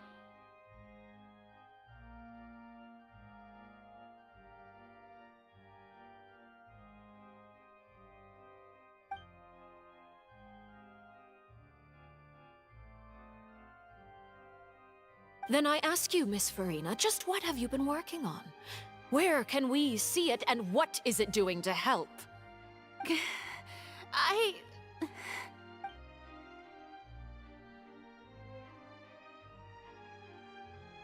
My machinations are just like the prophecy itself.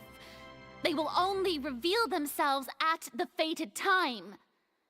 It is just that beings like yourselves are unable to perceive them as of yet. I see. As a god, the proof of your labor always lies beyond prying mortal eyes. Allow me to be so bold as to ask another way. Would it be possible for you to tell us the parts of your plan that are not confidential? Such as your emergency response plan for the impending disaster? An emergency response plan? Oh, that look in your eyes. Have you not even prepared one of those? The emergency response plan is also strictly confidential. Then allow me to jog your memory. Miss Farina, what is the purpose of your Oratrice Mécanique d'Analyse Cardinal? And what do you plan to do with the massive amounts of indemnitium that has accumulated over the years? The Oratrice? It's just like it appears to be. So you also have no idea. If I'm not mistaken, someone's using it to prepare for something. But unfortunately, it would seem that someone is not you, Miss Farina. I first caught wind of this when Lyney tried to investigate the Oratrice in the Opera House. You see, even just getting close to the core contaminated him with an extremely large amount of indemnitium.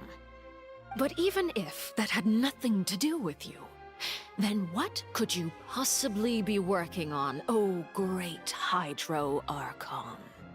Oh, right. I almost forgot. Udex Neuvillette is not at the tea party with us today.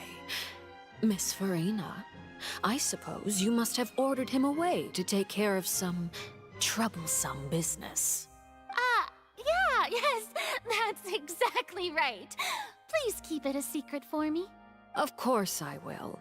Although, I must say, Miss Farina, you seem quite insecure without the Udex by your side. Oh, very well. Let's stop that conversation here. There are still a few slices of cake left, so please, help yourselves, everyone.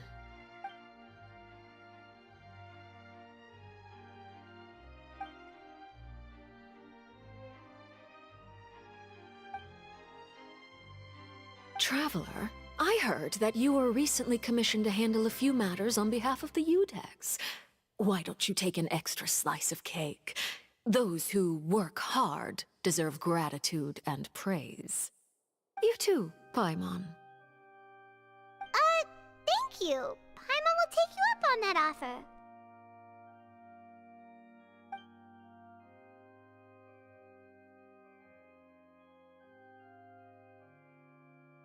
Oh, Paimon's super full. That cake was great. If it's on my tea table, it must be of the highest quality. Yes, and we must thank the knave for bringing these over as well. You're welcome. I'm sure the cake also felt greatly honored to be featured at Miss Farina's table. And I was merely catering to Miss Farina's tastes, seeking a chance to chat over tea. It is getting late. Why don't we call it a day? There are still a few matters that I need to take care of, so I must take my leave now. Very well. We'll end it here. Mind seeing me off, Traveler? We could use the opportunity to discuss Child before I must be on my way. Paimon's coming too!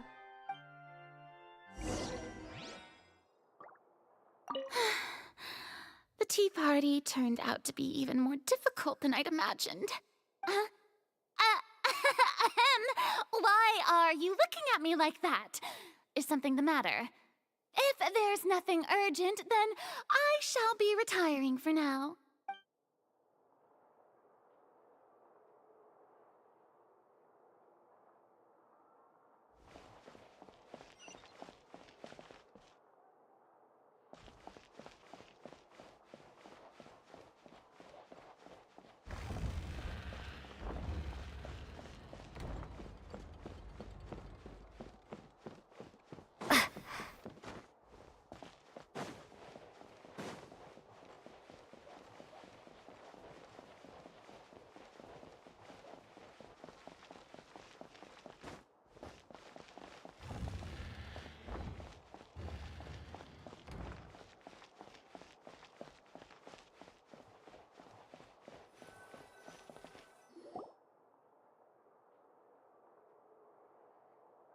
I'm glad that you were willing to come with me. Of course, Child was just an excuse. I have no interest in your dealings with him. That's what Paimon thought. You lent your aid to the children of the House of the Hearth. As their father, I would like to express my gratitude. Do I look like an irresponsible father to you? The House of the Hearth is very important to me. You should know that I care deeply about my children. That was all. Formal topics should be discussed in formal settings, and informal topics in informal settings. I know you just returned from the fortress of Meripede. Relax. I have no intention of trying to get anything out of you. Linny, Lynette, and Fremine are still there, and I trust their judgment and abilities. They've all been working very hard and have always done all they can to fight back against anyone who tried to stop them, especially Linny. You mean Wriothesley. He's a tricky one to deal with. It's unfortunate that Linny's so eager to prove himself that he can't learn to rely on others, including me.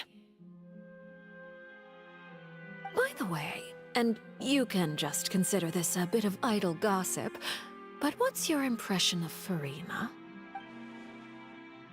You are outside of our disputes, and the freest person in all of Fontaine, able to move around most easily. Allow me to share my perspective with you. And that's everything that happened during the trial. Master Child was declared guilty and immediately transported to the Fortress of Meripede. Didn't he say he was coming here on vacation?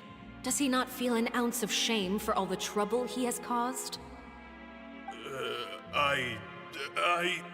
Forget it. He did give us an opportunity. I will be meeting someone shortly. Do you require help with any preparations? No need. I will take care of it myself. I need to meet with Furina, the Hydro Archon. She is at the heart of Fontaine. But what's fascinating about her is that she often seems more like a celebrity than a working Archon. Oh? Come over here, you little critter, you! You dare to run from me? Stop right this instant! My goal is just to discover the location of the Gnosis. But I didn't expect the chance to approach Furina to be handed to me on a silver platter. This is so easy, it's actually making me a bit suspicious. Anything left unguarded is usually just bait. But no one will blame someone for taking the bait. After all, from the moment it was attached to the hook, the bait is meant to be sacrificed.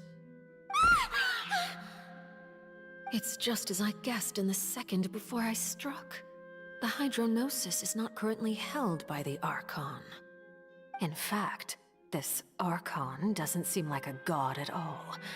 And I sense that she's under some kind of curse.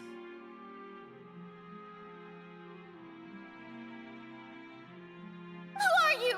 And what are you trying to do? Please don't kill me! I'm begging you, please! The fear in her pupils is genuine, so perhaps she's not bait after all. Either way, targeting her has lost all meaning. I left the scene with ease. Nobody came looking for me, and nobody could serve as a witness to my near assassination of Focalor. I suspect even Furina dares not mention this incident to anyone.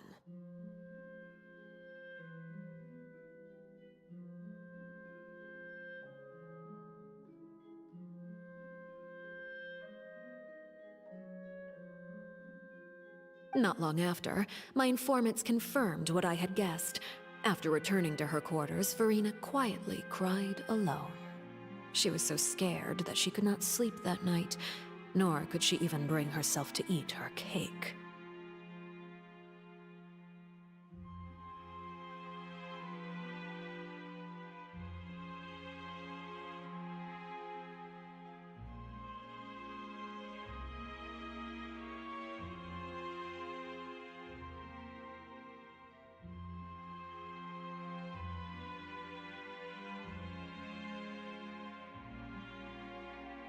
There's no doubt that there's something wrong with her. I began to entertain the possibility that she is not the true Hydro Archon.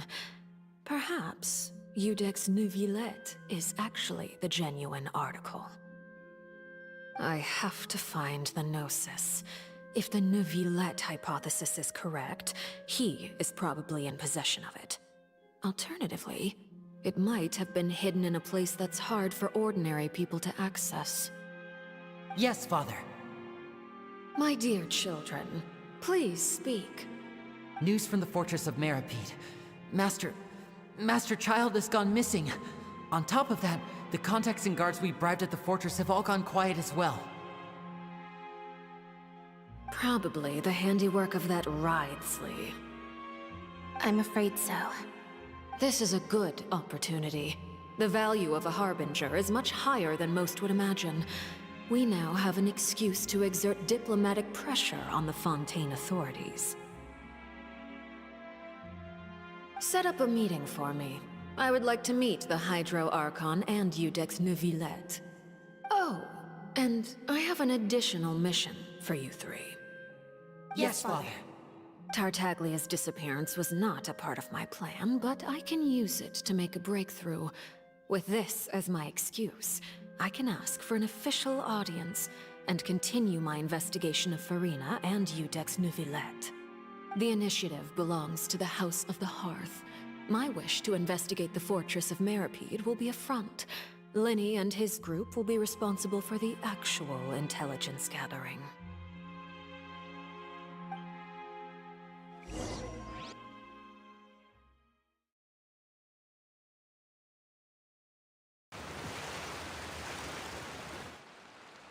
You should know the rest. Lenny's group is quite close to you, so they wouldn't have hidden anything from you. You attacked the Hydro Archon? It wouldn't mean anything, even if you shouted it from the rooftops. After all, even Furina herself is still pretending that nothing of that sort ever happened. Alright then. I've now had 2 chances to enjoy tea with Furina. I have to say, the leadership of Fontaine is even more inscrutable than I had imagined. I once surmised that Iudex Neuvillette must be the Hydro Archon, but now, that doesn't seem right to me either. I am a servant of Her Majesty the Tsaritsa. Over my years of service, I've learned how a real Archon conducts and carries themselves. Whether Iudex Neuvillette or Furina, neither fits the bill. It's hard to imagine either of them as the Archon. Of course, that is all just how I feel. Gut feelings often do not require justification. It is, however, quite amusing to me that after all my years working in intelligence gathering, I've come to realize I am at a complete loss regarding the identity of the god of the land of my birth. Don't you think Fontaine is quite intriguing? A catastrophe looms, yet many secrets have yet to rise to the surface. It looks like Fontainians will have no choice but to save themselves. Ultimately, though, one must survive in order to do anything else. Should the need arise, I would be happy to cooperate with you.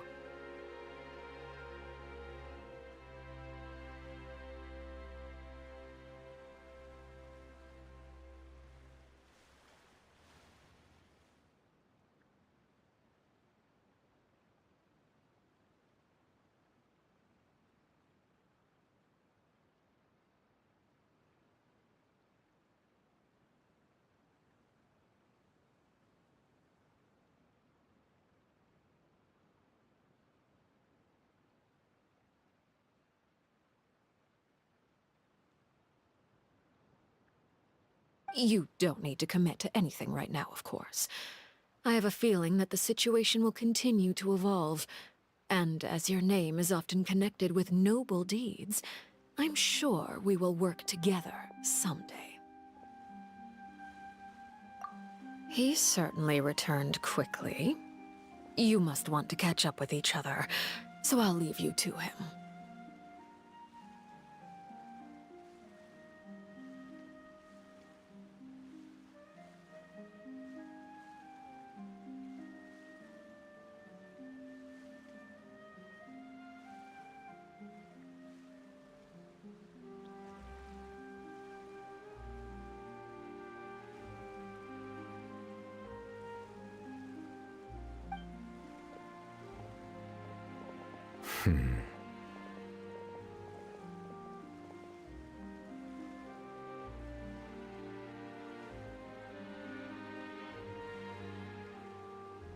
Neuvillette, is it over? For now, yes. But this issue will prove quite thorny in the long term. I'm concerned that sooner or later the prophesized events will occur.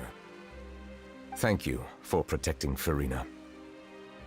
To put it simply, I used my power to force back the Primordial Sea and reseal the sluice gate.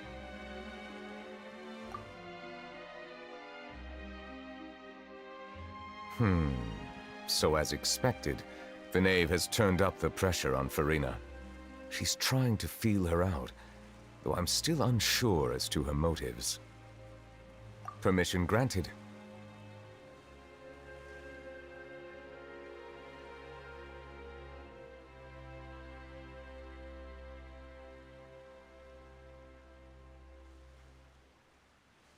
Whoa. It can't be that you're the real Hydro Archon, right? But that's just a speculation on our part, though.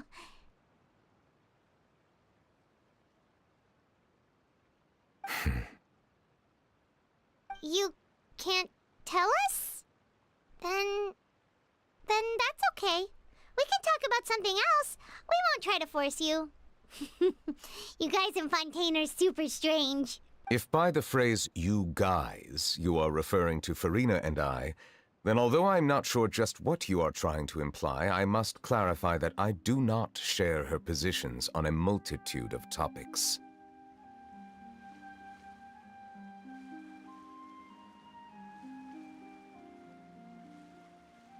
I believe so. The fortress has a long and complex history. It has seen much grief and suffering. And now, another catastrophe will soon be upon us. I mourn this turn of events.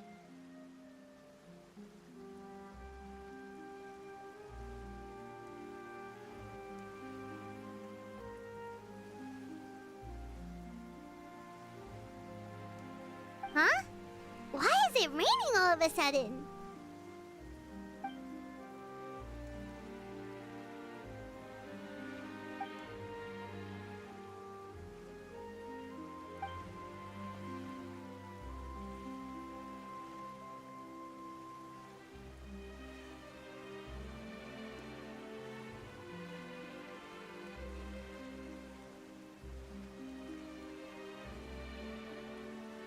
You may be closer to the truth than you think.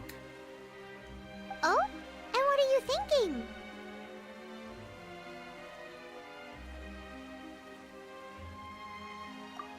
The dragon of... what? Huh? Please do not be so surprised. Furina?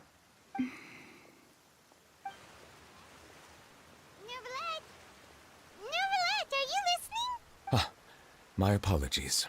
We were just guessing randomly. We didn't guess right, did we? You're not actually the Dragon Sovereign of Water, right? Well, if you don't want to confirm or deny... You guessed correctly. I sincerely hope you'll be able to keep this a secret for me. Right, of course. We'll definitely help you keep it a secret.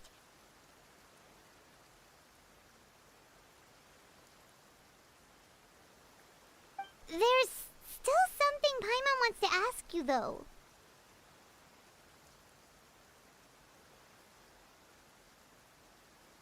Please, go ahead.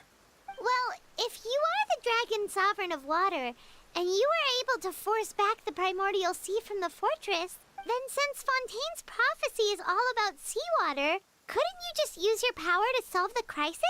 None of the currently living dragon sovereigns in the world, myself included, possess our full dragonhood.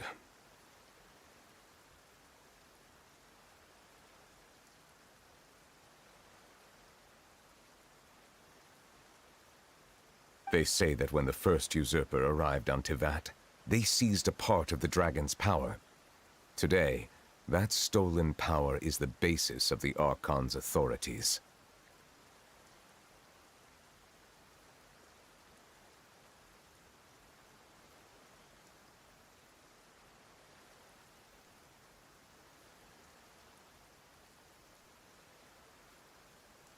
There are 7 elemental archons and 7 matching dragon sovereigns. The dragon sovereign of water who lived through that era perished a long time ago. As their successor, I know far less of that part of our ancient history. In any case, I believe I will not be able to do much unless the Archon disappears and returns their elemental authority to me.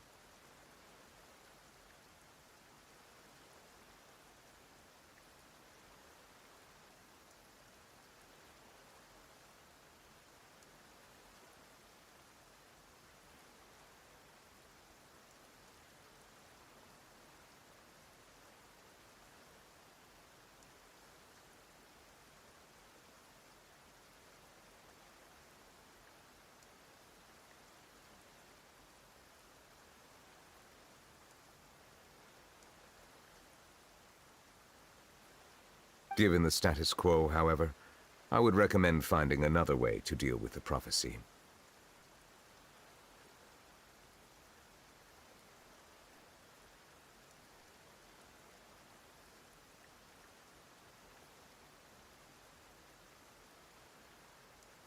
Oh, so even you can't solve it.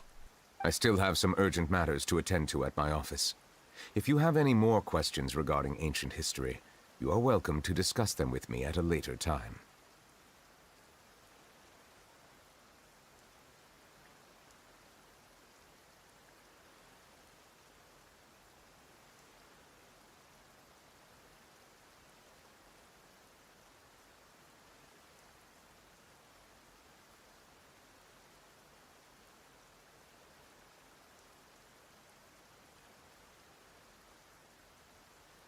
Please go right ahead.